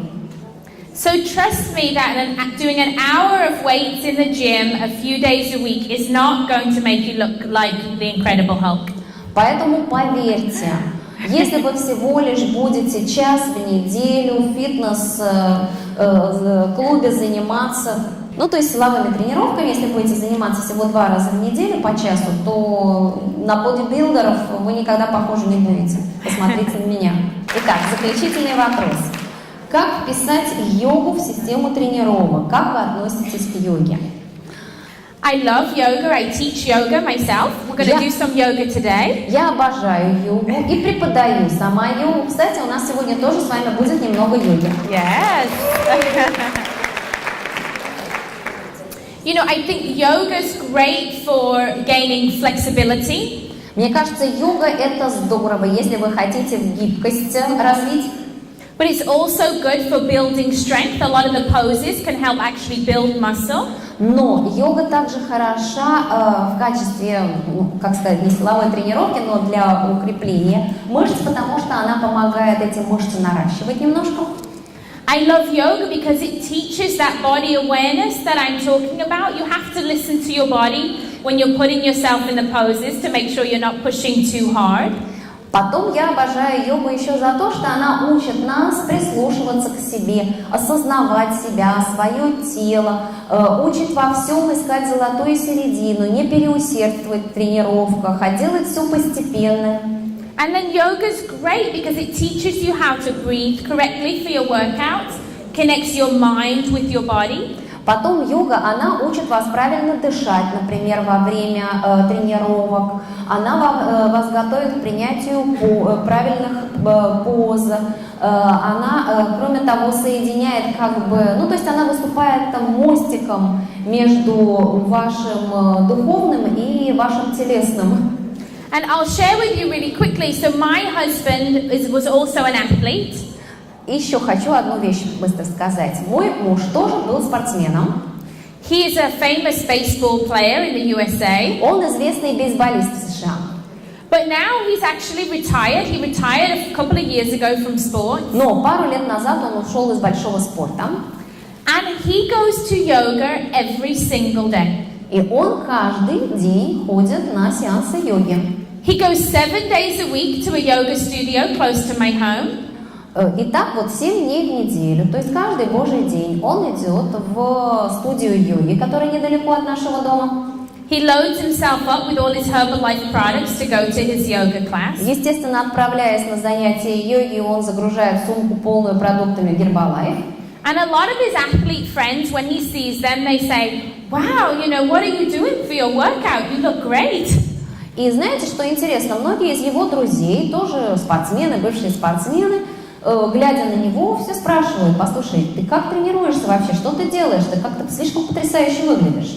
And then he says, "Oh, I'm going to yoga every day." Он и говорит: я каждый день на йогу хожу. You know, and his big muscular friends will laugh. You're going to yoga? И его такие друзья, все такие мощные, мускулистые, говорят: ты что, на йогу ходишь? But I feel like he's a true example of how yoga, if you do it right and you're consistent, you can still have good, strong muscles and be in good shape. Но при этом, послушайте, я чувствую, что йога действительно помогает в таком случае, если у тебя и так мышцы достаточно развитые, она помогает их поддерживать сильными, крепкими, и ты просто в хорошей форме находишься. And so I really do feel that each type of fitness that you can do, whether it's running, biking, yoga, Pilates, all fitness is great for your body. Поэтому я считаю, что неважно, о каких тренировках, о каком фитнесе мы ведем речь, это может быть йога, это может быть велосипедная езда, это может быть пилатес, да что угодно, это все полезно для нашего организма. So I'll share 2 little rules about fitness before we go and actually do our workout. Так, перед тем, как мы с вами сейчас выйдем из зала и займемся делом, наконец-то, я вам хочу 2 золотых правила сказать. Послушайте. And so I have a general rule with fitness. I say if it doesn't feel right, don't do it.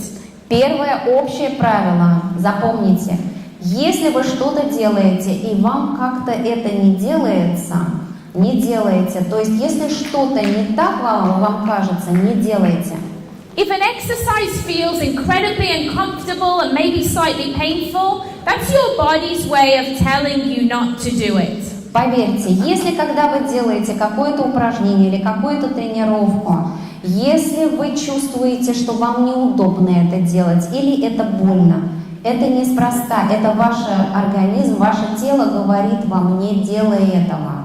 Now, I don't mean just feeling a little bit uncomfortable. Нет, That's я не okay. имею в виду легкий дискомфорт. No excuse. If it's a little bit uncomfortable, it's okay. But if an exercise is really starting to hurt you, there are so many other choices that you could do to make your body feel good. There's no point doing things that don't feel good because you won't stick with them long term. Я не имею в виду легкий дискомфорт, когда вы что-то в первый раз делаете, например. Нет, конечно. Но если вам реально больно, не делайте этого, потому что огромные возможности, огромное количество других возможных тренировок, упражнений и так далее, которые помогут вам добиться того же, но с меньшими затратами и меньшей кровью, что называется. И потом, если вы что-то будете делать, вам это будет больно, некомфортно, неприятно, вы этого долго не будете делать. And rule number 2 is that you have to make fitness fun. И второе правило. Фитнес, то есть тренировки, должны для вас быть увлекательными, интересными. If you love dancing, dance your way fit. Вы должны получать удовольствие. Если вам нравится танцевать, танцуйте, используйте танцы в качестве фитнеса. If you love running, run your way fit. You get to choose what's right for your body. Если вам нравится бегать, пусть бег станет вашим фитнесом. Вы выбираете, что комфортнее, что больше нравится вашему телу. Thank you so much for your awesome questions. Спасибо за шикарные вопросы, кстати. To work out with me. Так, кто готов со мной? And roll your head around Так, forward. повороты головы из стороны в сторону.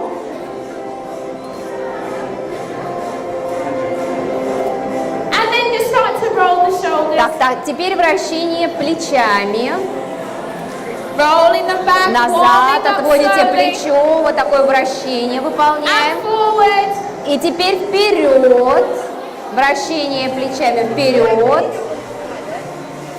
Nice job. Just start to slowly loosen up the Начинаем shoulders. медленно, медленно расслабляем Shake up мышцы. and down. Так, теперь вверх-вниз. Плечи вверх, плечи вниз. Standing nice and tall. Вверх-вниз. Все будут стройные и красивые. Давайте вверх-вниз. Nice job. Еще. Maybe if we could turn the music up a little. And we just want to slowly Чуть-чуть swing прибавить the arms. музыку. Так, теперь махи руками.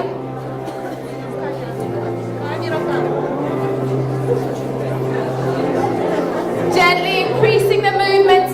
Make sure you have space at the side of you because we're going to take our arms out to the side. Стойте так, чтобы вы могли теперь руки разводить в стороны, потому что нам нужно сейчас будет руки в стороны разводить. Встаньте так, чтобы удобно, не задевать друг друга. Отлично, да. Wait, can we have the music up a little? Yeah. There we go. Так, теперь разводим руки в стороны, вперед, стороны перед собой. Nice Еще. job. Давайте еще. And all we're going to do is we're going to simply reach over. Теперь делайте за мной. Наклоны в And сторону. switch. And switch. Keep it going. Еще раз.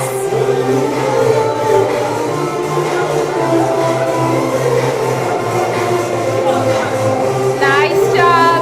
Еще.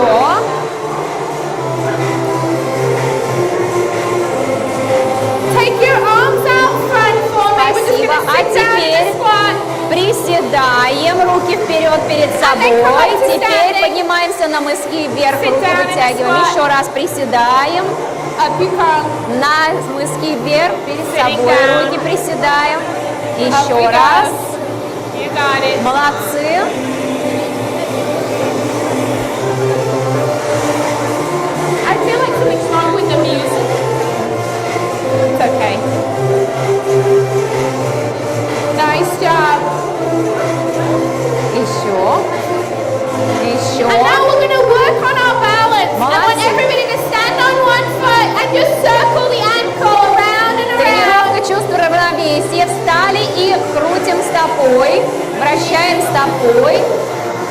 Тренируем чувство равновесия. And other way. Теперь в другом направлении, в другую сторону вращаем стопу. Nice job. And switch Молодцы. sides. Теперь второй ногой то же самое. В одну сторону And the other way и в around. другую сторону. Great job. Just want to slowly loosen off your body. Молодцы. Так мы медленно наше тело постепенно раскрепощаем. Nice job. So now feet are apart. It's time to start moving a little. Who's ready Теперь to move? смотрите на меня. Начинаем реальные движения. Nice job. Just reaching over a little Молодцы, further each молодцы. time.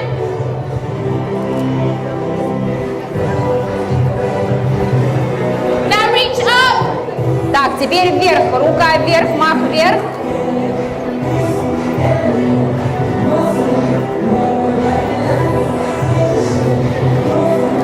Nice job.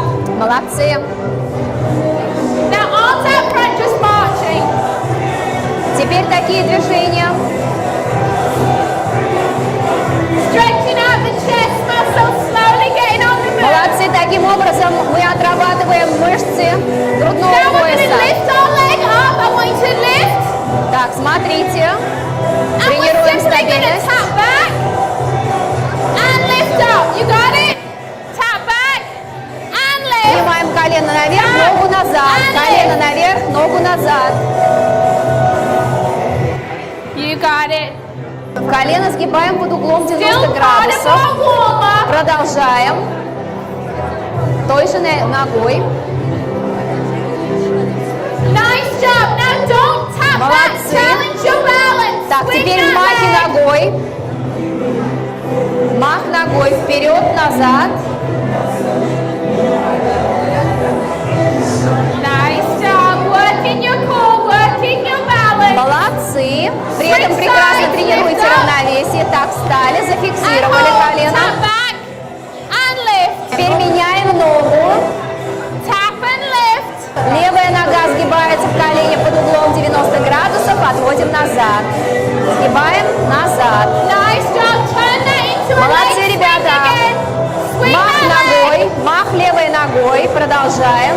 Вперед, назад, вперед, назад, вперед, назад.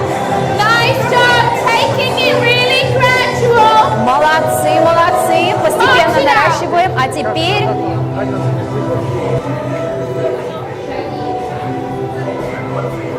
Let's take that march up into a little bit of a jog. Add in some arms. теперь в беге. Все дружно 3-4 шага назад. Отходим.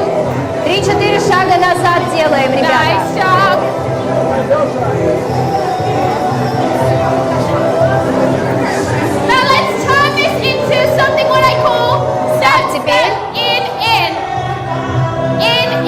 Step, Боковые step, выпады. Шаги в сторону, да. step, step. You got it. Молодцы, сразу усекли. Nice job. This is still our warm-up. Продолжаем. Add in Продолжаем. a little hip swing. Молодцы. Nice job. Now we're just going to do a simple level 1. Так, теперь смотрите, отводим ногу, приводим. Отведение ноги в сторону. You got it. Now let's take this up a little. Так, а теперь Right тоже, here. но в прыжке. Are you feeling warmed up and ready to work out? Ну как, чувствуете? Чувствуете, у вас все Okay. получается, молодцы.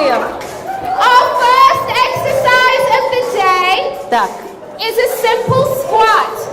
смотрите, Arms все around просто. front, toes are facing forward, and all Ноги you're на going ширине to do плеч, руки перед собой на уровне is груди. sit down, Приседаем медленно, And stand up. встаем. arms Еще раз forward, присед, arms встаем. back. So this is a simple Колено не squat должно выходить вперед стопы. that works your booty. Смотрите, это сделает вас красивыми. It works your quads. Это сделает вас стройными. And this is what I call a simple exercise for everybody, И okay? посмотрите, какое простое упражнение. Пятки не отрываем от пола. Now, what would we want to do if we И want to колено make не this a little заходит за стопу harder? спереди. We Следите за sit коленями. and we lift one leg. Теперь, смотрите, and подъем ноги, Sit присели, and подъем ноги, присели, подъем ноги, присели. This is what I call level 2. Это у нас второй уровень. Nice job. Вот, молодцы. So a level 2 exercise. Продолжаем. How could we make this a little bit harder? Так, еще давайте чуть-чуть. Let's sit down and come up onto our А toes. теперь вытягиваемся на цепочки, снова полуприсед. There you go, you got it. Приседаем, таз назад отводим, колено не выходит за пределы стопы. Nice job. Ой, молодцы. Now let me rest your legs for a Так, second. теперь в другом темпе поработаем. Now how could we make it a little Шаги harder? отрабатываем. Do you guys want more? Нравится вам?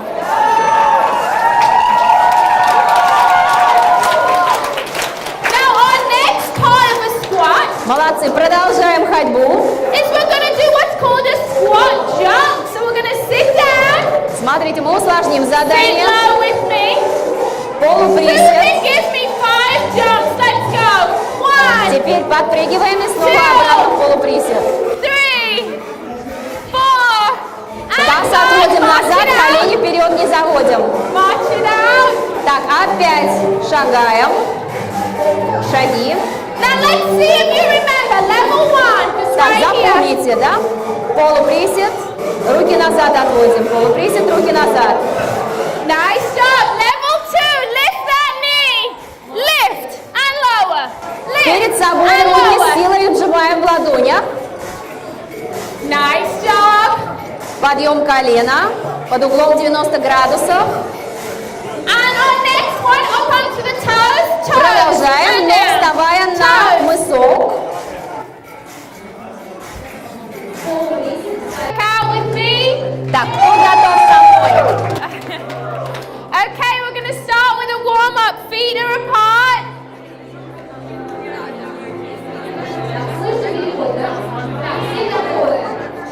Let's just head to Шаг one назад side сделайте, пожалуйста, все. Шаг and назад head to все. the other side. And roll your head around Так, forward. повороты головы из стороны в сторону.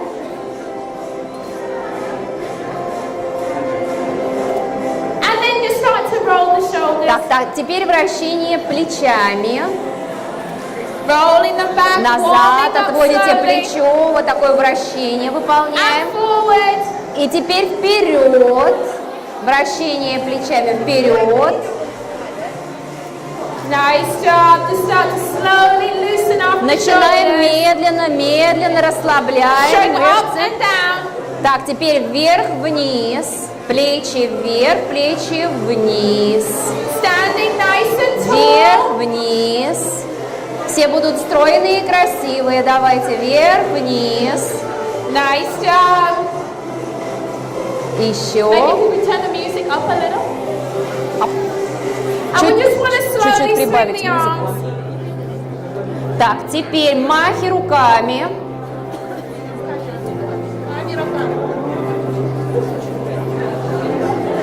Gently increasing the movement. Make При sure you этом- have space at the side of you because we're going to take our arms out to the side. Стойте так, чтобы вы могли теперь руки Arms разводить gonna come в стороны, потому что нам нужно сейчас будет руки в стороны разводить. Встаньте так, чтобы удобно, не задевать друг друга. Отлично, да. Wait, can we have the music up a little? Yeah.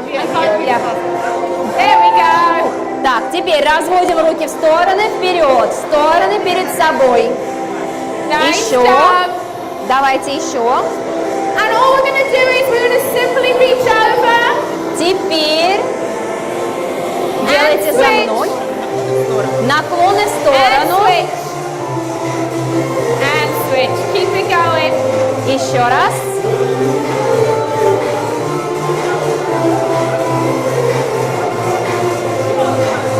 Nice job. Еще.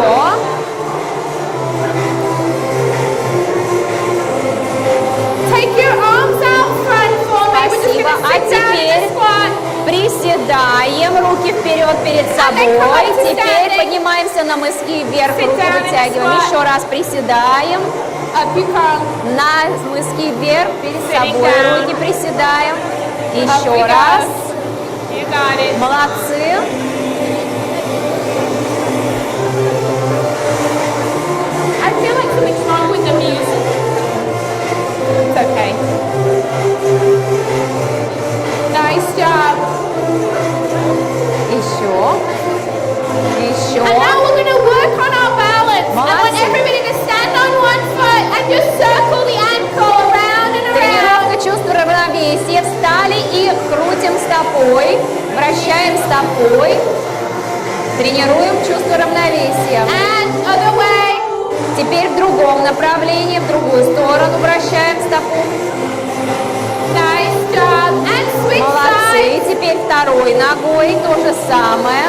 В одну сторону And the other way и в around. другую сторону. Great job. Just want to slowly loosen off your body. Молодцы. Так мы медленно наше тело постепенно раскрепощаем.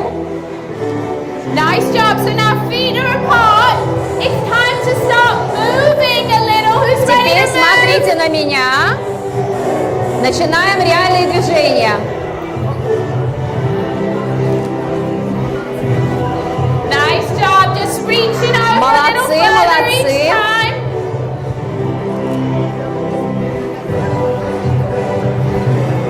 Now reach up. Так, теперь вверх. Рука вверх, мах вверх.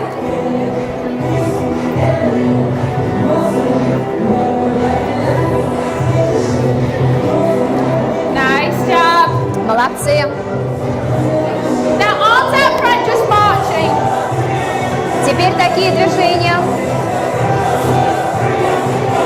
Stretching out the chest muscles, slowly getting on the move. Молодцы. Таким образом мы отрабатываем мышцы грудного Now we're going to пояса. lift our leg up. I want you to lift. Так, смотрите. And we're Тренируем simply going to стабильность. tap back and lift up. You got it? Колено поднимаем Tap наверх, back соответственно, отводим and ногу. lift. Поднимаем колено наверх, ногу назад. Колено наверх, ногу назад. Колено сгибаем You под углом got it. 90 градусов. Колено сгибаем под углом 90 Still part of градусов. our warm-up. Продолжаем. Той же ногой. Nice job. Now don't tap back. Молодцы. Challenge your balance. Так, Swing теперь that махи leg. ногой. Мах ногой вперед, назад. Nice job. Working your core, working your balance. Молодцы. При этом прекрасно тренируйте равновесие. Так, встали, And зафиксировали hold. колено. Tap back. Меняем And ногу. lift. Теперь меняем ногу. Левая нога Tap согнута and под углом lift. 90 градусов. Левая нога сгибается в колене под углом 90 градусов. Отводим назад. Сгибаем назад. Nice job. Turn that into a Молодцы, leg swing ребята. again. Swing Мах that leg. ногой, мах левой ногой. Продолжаем. Вперед, назад, вперед, назад, вперед, назад. Nice job. Taking it really gradual. Молодцы, молодцы. Постепенно наращиваем. А теперь А если шаги. Let's take that march up шага into a назад. little bit of a jog. Add in беги some 3-4 arms. шага назад, скажи. Теперь в беге. Все дружно 3-4 шага назад. Отходим. 3-4 шага назад делаем, ребята. Nice job. Now let's turn this into something what I call step, теперь. step, in. Step, Боковые step, выпады. Шаги в сторону, да. step, step. You got it. Молодцы. Сразу усекли. Nice job. Их слышно? This is still our warm-up. Так, продолжаем.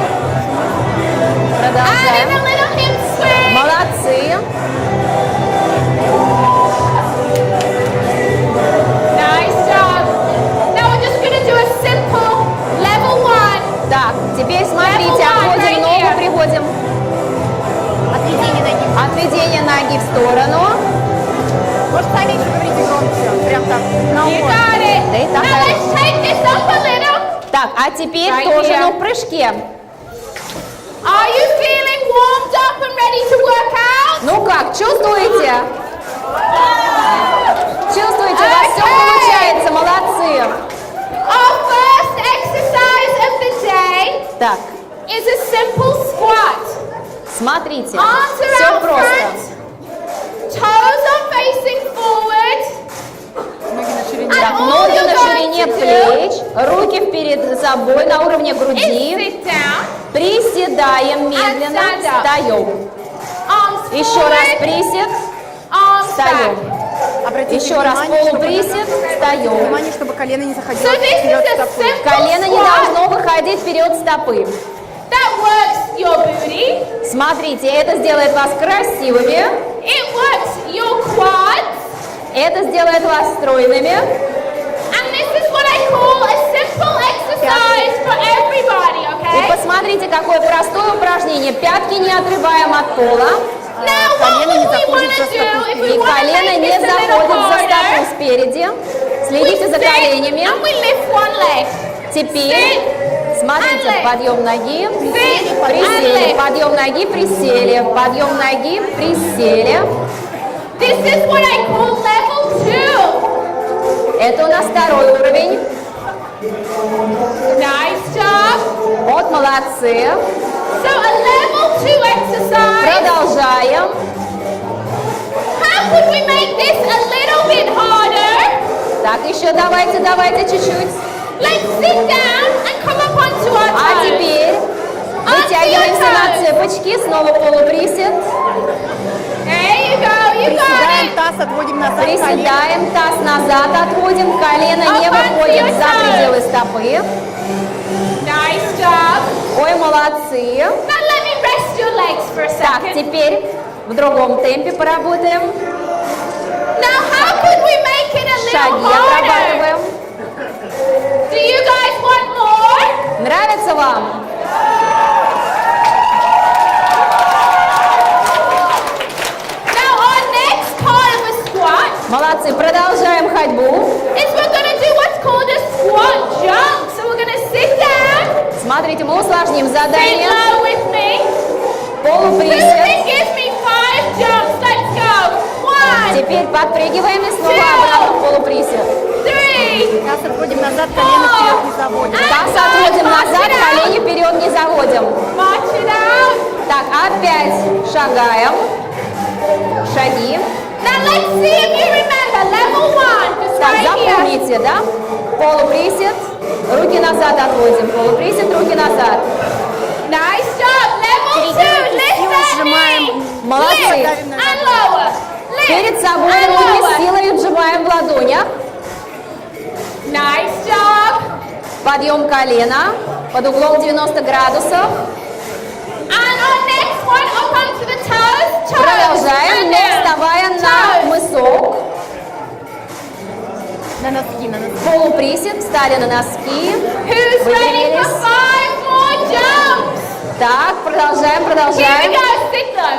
Stay here. Так, Sit low. зафиксировались в полуприседе. 5 jumps. Are you ready?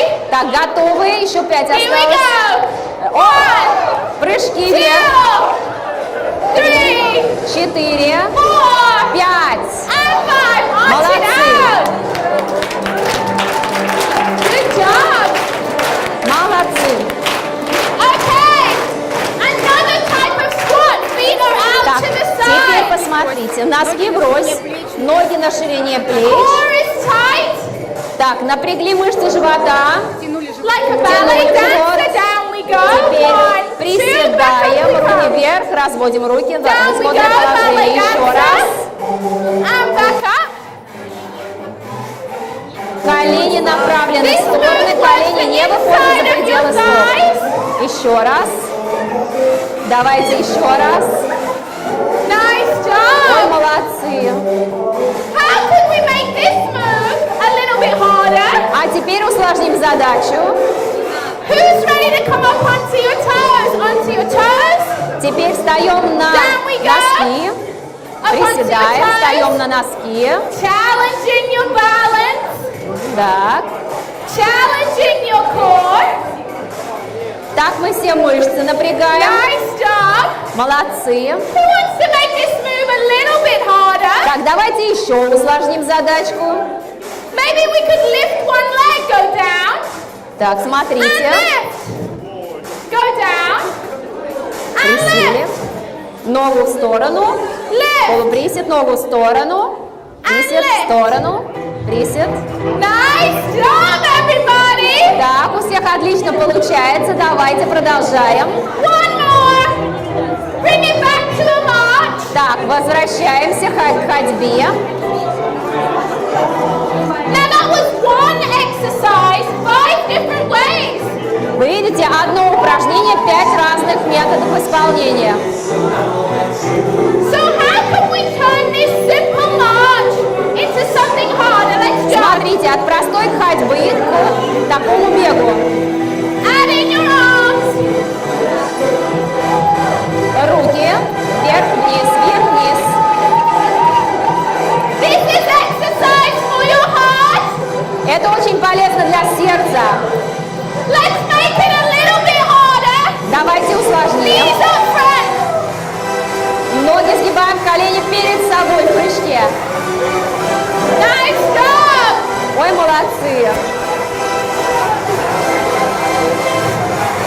Now let's work the quads. Kick your butt. Kick. Так, теперь нога назад. Keep it going. Так, продолжаем Nice прыжки. job. Молодцы, Let's молодцы, take it back продолжаем. level one right Теперь here. смотрите, This is продолжаем level one. ходьбу. Так, первое упражнение – это шаг. Let's take it up level 2 right here. Так, теперь второе. Прыжки. Looking good. Легкий бег на месте. Who's ready? Level 3, knees up Третий front. уровень. Бег с высоким подниманием бедра на месте. Nice Коленка job. вперед. Level 4, heels to Теперь back. продолжаем бег. Заход голени назад. Шлепаем себя по ягодицам. Who's ready for ultimate number 5? Right here. Молодцы. Теперь очень быстрый бег на месте. Faster, let's go, go, go, go. Fast as you can, let's go, right here, right here. Nice job. Back to a march. Let's come Ой, here. молодцы. Так, отводим ногу в сторону, руки в стороны This is разводим. level 1, right here, level 1. Это первый уровень. Первый уровень, ногу отводим в сторону, руки расставляем в стороны. Who's ready for level 2? Так, ко второму уровню Also готовы? right here. Поехали. Nice job. Прыжки, ноги в стороны. Level 3 arms up. Третий all the way. уровень. Подключаем руки, руки над головой хлопаем. Nice job. Ой, Level молодцы. 5, right here, Так, right here. пятый уровень. Зафиксировались, Up we go. полуприсед, прыжок. Down we go. Еще раз, полуприсед, Up we go. прыжок. Who's ready for level 6? Так, кто готов к следующему уровню? Are you ready? We're gonna Готовы? stay down with me. Поехали. And we're gonna jump up like this. Смотрите, высокий прыжок. Еще раз. 5 раз нам надо сделать. And push. Shake Молодцы, it 5 out. раз сделали. Снова ходьба на месте, молодцы. Nice job. Ой, какие вы молодцы все-таки.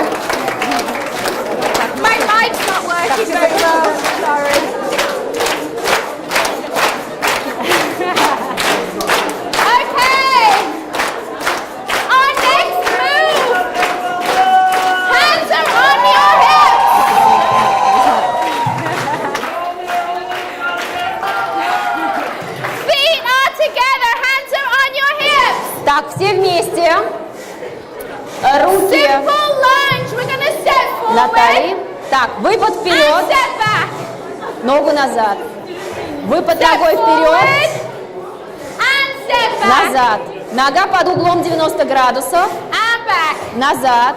Выпад вперед. Назад. Еще раз. Nice job. Другой ногой. This is level 1 right here. Следите за тем, чтобы колено не выходило за пределы стопы. Who's ready for level 2? Так, готовы ко второму уровню. Step forward, lift the knee. Шаг вперед, нога. Step forward. Поднимается колено под углом 90 градусов. Step forward. Lift the Выпад knee. вперед, нога поднимается. Выпад вперед, ногу поднимаете в колени вверх. Step and lift. You Еще got раз. it. Выпад. Подъем ноги. Nice job. Выпад. Let's do the other leg. Подъем, молодцы. Step Так, forward выпад второй and ногой. lift.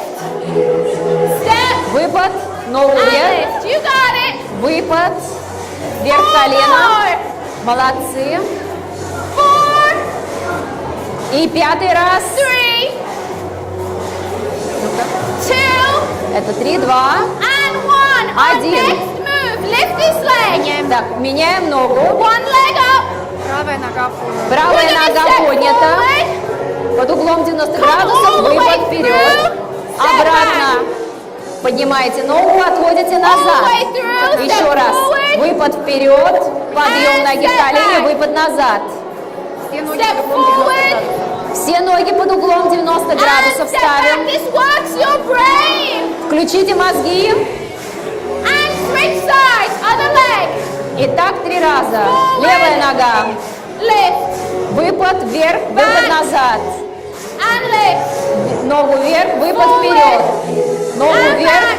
выпад назад. Back and lift. Hands on your hips. Так, руки We're going to на work the талии. inside of the thigh. We're going to step this way. Теперь будем Stepping прорабатывать мышцы And back. Step it out. ягодиц. And Выпад back. вправо, ногу назад. Выпад Out. вправо, And приводим back. ногу в Four исходное more. положение. Продолжаем. 3, 2, Следите, чтобы колено не выходило за and пределы 1. стопы. Other side. This way. Let's Теперь go. в другую сторону. Step and back. Выпад, Step назад. and back. Выпад, Step and назад. back. You got it. Выпад в бок, назад. Вы все усвоили правильно. Продолжайте. 3, 3, 2, 2, and 1. 1. Bring it to the middle for Так, me. опять ходьба на месте. Let's put it all together. Hands on hips. А теперь давайте все в один комплекс объединим. Руки We're на going to талии. step forward with a bicep Выпад curl. вперед. Локти сгибаем на And step себя. back. Step Выпад back with a назад. lift. Руки вверх. And step back. Step В to the исходное side. положение. Выпад в бок, руки в And стороны. lift. Step forward with a Выпад curl. вперед, локти на себя Step back with сгибаем. a lift. Выпад назад, руки вверх. Step to the side, arms up. Выпад в бок, руки в стороны. And back we go. Step И forward. возвращаемся в исходное Bicep положение curl. и продолжаем. Step Выпад back, вперед. push it Выпад up. назад, руки вверх. Step out to the side. Lift. Выпад в бок, руки в стороны. Step back. Выпад назад, руки вверх. Step forward. Выпад вперед, локти на себя. Out to the side. Выпад в бок, руки Stay в low with стороны. me. Stay low. Выпад в одну Stay сторону, в low. другую сторону. С Stay перемещением low down. тяжести. Nice job. Молодцы, молодцы. Inside of your thigh is working. Nice job. Hands on your hips. Молодцы. Так, руки. We're going to take one step Наталья. this way. Step. Так, выпад в бок. Step together. Ноги вместе. Мах ногой. Step. Выпад. Step together. Ноги вместе. Left. Мах ногой. Step. Еще раз Step выпад. together. Ноги сводим And вместе. lift. Мах ногой. You got it. Еще раз. Выпад Step левой together. ногой. Приставили lift. ногу. Мах правой Step. ногой. Выпад правой Together. ногой. Левую ногу приставили. Lift. Мах левой ногой в сторону. Oh, Еще раз. yes. Выпад в How you сторону левой feeling? ногой. Мах правой ногой в сторону. Выпад правой ногой в сторону. Левую ногу приставили. Левую ногу. Мах ногой вверх. Nice job. Выпад левой ногой. Правую ногу And lift. приставили. Мах вверх. One last time. Продолжаем. And lift. Stretch it И out. теперь снова ходьба. Who's feeling good? Так, молодцы. Руки вверх. Хлопаем. Who's ready to work their abdominal muscles? Так, кто теперь готов заняться мышцами брюшного пресса? Okay, it looks like this. Arms are up. Молодцы. Руки над Knee головой. to elbow. Локти к колену. Just right here. Колено поднимается под углом 90 Stretch it градусов. Продолжаем. Руки вверх. Nice job. Колено поднимаем вверх и немножко локтями к колену скручиваемся. Работаем правой ногой. Меняем ногу левой ногой. Yeah, beautiful. Поднимаем колено, локти к колену. 3, 4 more. Обязательно скручивание корпусом вперед, не забудьте. 2, 2, and 1, 1. Now foot молодцы. out to the side. Теперь Arms are прорабатываем эти over. мышцы We're gonna бедра. lift and Смотрите. lower. Out to the side. Колено к локтям обратно. Нос наклоном в левую сторону. 6, 6, 7, 7, 8. Switch 8. sides. В другую сторону. Поехали. You got it. Nice job. Молодцы. Let's make Продолжаем. this a little bit harder. А сейчас усложним Switch задачу. sides. 6 раз делаем в одну Lift the сторону. leg. Смотрите. Don't tap down right here. Не опускайте ногу на землю. Не опускайте ногу. 6 раз. You 5, got it. 8. 8. Nice Ой, job. молодцы. Other side. В другую сторону. Не опуская ноги на землю. And lower. You got it. 4 more. Молодцы. Еще 2 раза. 2. 2, And 1. Bring it 1. here. Молодцы. Ноги на ширине плеч. You're just gonna В twist. приседе начинаем вращение. Chest is Руки up. к голове. Это повороты Let's get a little вправо-влево. lower. Little higher. Таз фиксируем, не двигаем. Двигаем только корпусом. Nice job. Молодцы. One more time. Down we go. Продолжаем Up we повороты. come. Bring your feet in. А теперь Hands over ноги here. на ширине плеч. Opposite sides. И перекрестный мах коленом. Мах коленом в направлении локтя. Reach across the body. You got it. Reach across. Обязательно касайтесь коленом локтя. Keep it Локти, going. плечо разворачиваем полностью к колену. Let's make this a little harder. А сейчас еще сложнее сделаем задачу. Arms out. Смотрите. Let's bring Руки knees to вытянуты hands. вперед перед собой. Колено, мах коленом. Отводим колено назад. Мах коленом вперед, колено назад. Use the chest muscles right Угол here. корпуса, угол наклона корпуса 45 Work the градусов. chest. Теперь отводим локти назад и руки вперед. Отводим руки назад, руки вперед. Так, снова возвращаемся к ходьбе. Arms forward, foot back. Теперь в Here другую we go. сторону. Lift and lower. Смотрите. Lift, Колено вперед, руки назад. lift. Колено You got вверх. it. Молодцы. One last move for your abs. Последний Bring it сейчас. to the front. Смотрите. This is our last one. Это Hands are here. последнее, самое последнее внимание. This is a hard one. Но это We're очень here. трудное упражнение. And hop. Смотрите, меняем сторону в прыжке. Hop. В прыжке меняем ногу. Hop. You got it. Work them abs. Плечевой локоть полностью поворачивается к колену. Меняем ногу в прыжке. Nice job. Shake it out. Молодцы. Ходьба. How are you feeling? Ходьба на месте. Как ощущения? Okay. Понравилось?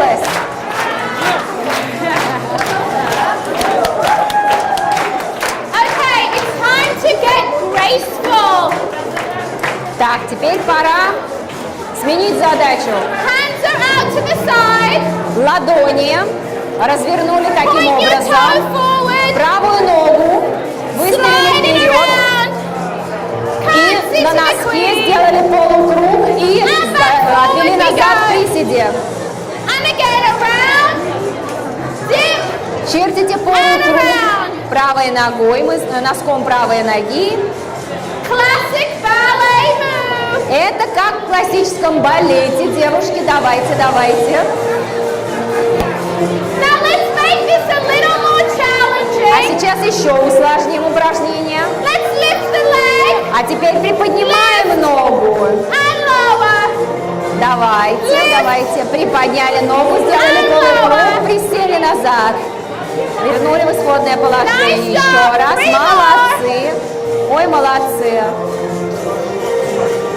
One more. Еще последнее. And switch sides. Так, Foot is теперь out. левая нога работает. Slide it around. Начинаем с очерчивания полукруга. Присели назад, вернулись в исходное положение. And dip it down. Продолжаем. Ладони развернуты кверху.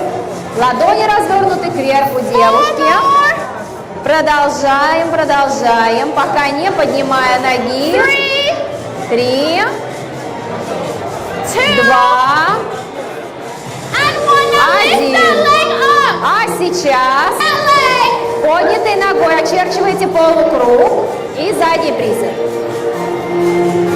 Nice job. 3 Молодцы, more. молодцы. Еще 3 Three. раза. 3, 2, 2, and 1. Shake 1. it out.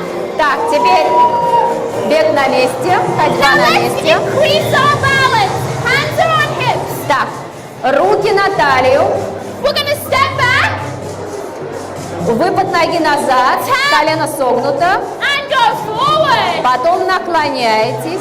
Step back Таким образом, опять реверанс назад, and lean forward. Watch you kick the наклоняетесь person параллельно behind you. полу. Еще раз выпад назад, присед, And lean. Keep your наклоняетесь. hands on your hips. В наклоне корпус и нога должны быть по одной прямой и параллельно looking полу. good. Еще раз, выпад Tap and назад, lean. корпус и нога параллельно One more полу. time. Еще раз, один раз. Tap and lean. Так, молодцы. sides. Теперь меняем сторону. Around we Левая go. нога работает. Tap and lean. Левая Around. нога отводим назад. Tap. Chest Подъем forward. ноги вверх. Тело параллельно Get a little полу. lower. Еще раз. You got it. Продолжаем, продолжаем. Nice job. 2 more. Еще 2 раза и закончим.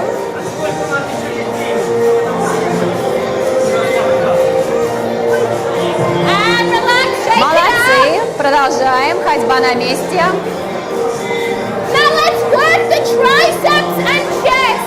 Так, трицепсы Feet прорабатываем. Мышцы I'm going to груди и lean. трицепсы. Так, Pull back and come up. повторяйте движение рук за мной. Руки расставлены. Руки вниз, руки вверх. Опускаем руки вниз. Нога отводится назад в линеечку. Тело и нога должны быть параллельно полу. Работают руки в том Nice числе. straight back. Повторяйте движение за мной. Локти отводятся назад, вниз и снова наверх. Руки поднимаем. Last one. Еще раз, последний раз. Shake it out. Так, снова ходьба на месте. How are you feeling, people? Ну что? У вас все здорово получается. Now, this is my last song on the list. Everybody, Послушайте. Положите руки вот так вот, прижмите сжатые ладони к груди, к сердцу.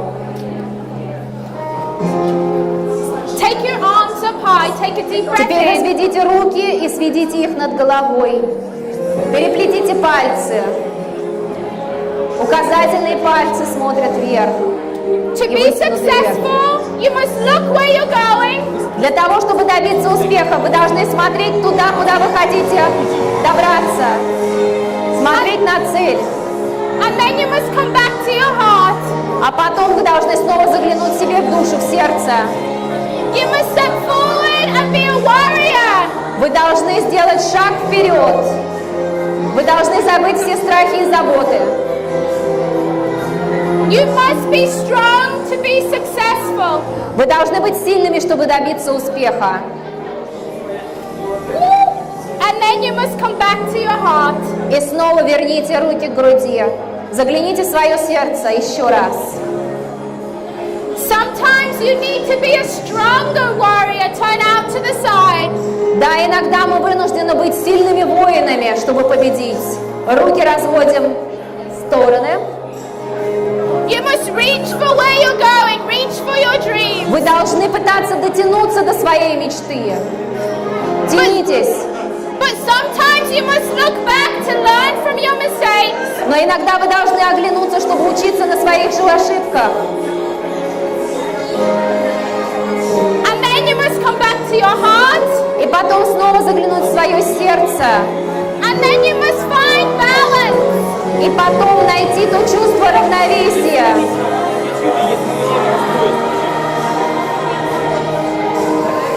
You must open your heart for information. Теперь откройте свои сердца и умы для информации, для всего нового. And then take that information back to your heart. И теперь все это новое, все новые знания, информацию принесите. And then you have to start Свое again. Look сердце. where you're going. И опять посмотрите туда, на ту звезду, к которой вы хотите добраться. Come back to your heart. И снова загляните в свое сердце. Become a warrior. Забудьте все тревоги и заботы. Come back to your heart and reach for where you're going. И тянитесь, тянитесь к вашей мечте. Look back. И оглянитесь назад. Учитесь на ошибках прошлого. In order to move forward and be stronger. Для того, чтобы идти вперед сильным. Come back to your heart. И снова загляните в свое сердце. Come back to the place of balance. Снова обретите равновесие. Open up your arms. Раскройте руки.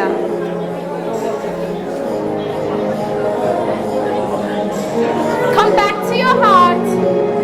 И снова загляните в сердце. Turn and open your heart. Оглянитесь. Come back to the center. And open up to the other side. Посмотрите в другую сторону. Come back to the center. И снова вернитесь. Take your arms out С чего вы wide. начали? Разведите руки, обнимите этот мир. Cross your arms over. Обнимите себя. Because to be successful, you must love yourself. Потому что, чтобы добиться успеха, вы должны себя любить прежде всего. You must love yourself and then open up your arms. Вы должны любить себя и обнять этот мир. Разведите руки. Hold on to the person next to you. Подержитесь за стоящего рядом с вами. Протяните руку стоящему рядом. Because true success is taking other people with you on your journey. Потому что истинный успех дается тому, кто может в свое путешествие взять других. And as you become successful on your journey, И когда вы добьетесь успеха в вашем путешествии, you must come back to your heart вы должны снова заглянуть в свое сердце and bow. You must always remain humble. и поклониться, благодаря судьбу за то, что вам дан этот успех. Потому что мы всегда должны сохранять Namaste, скромность. everybody!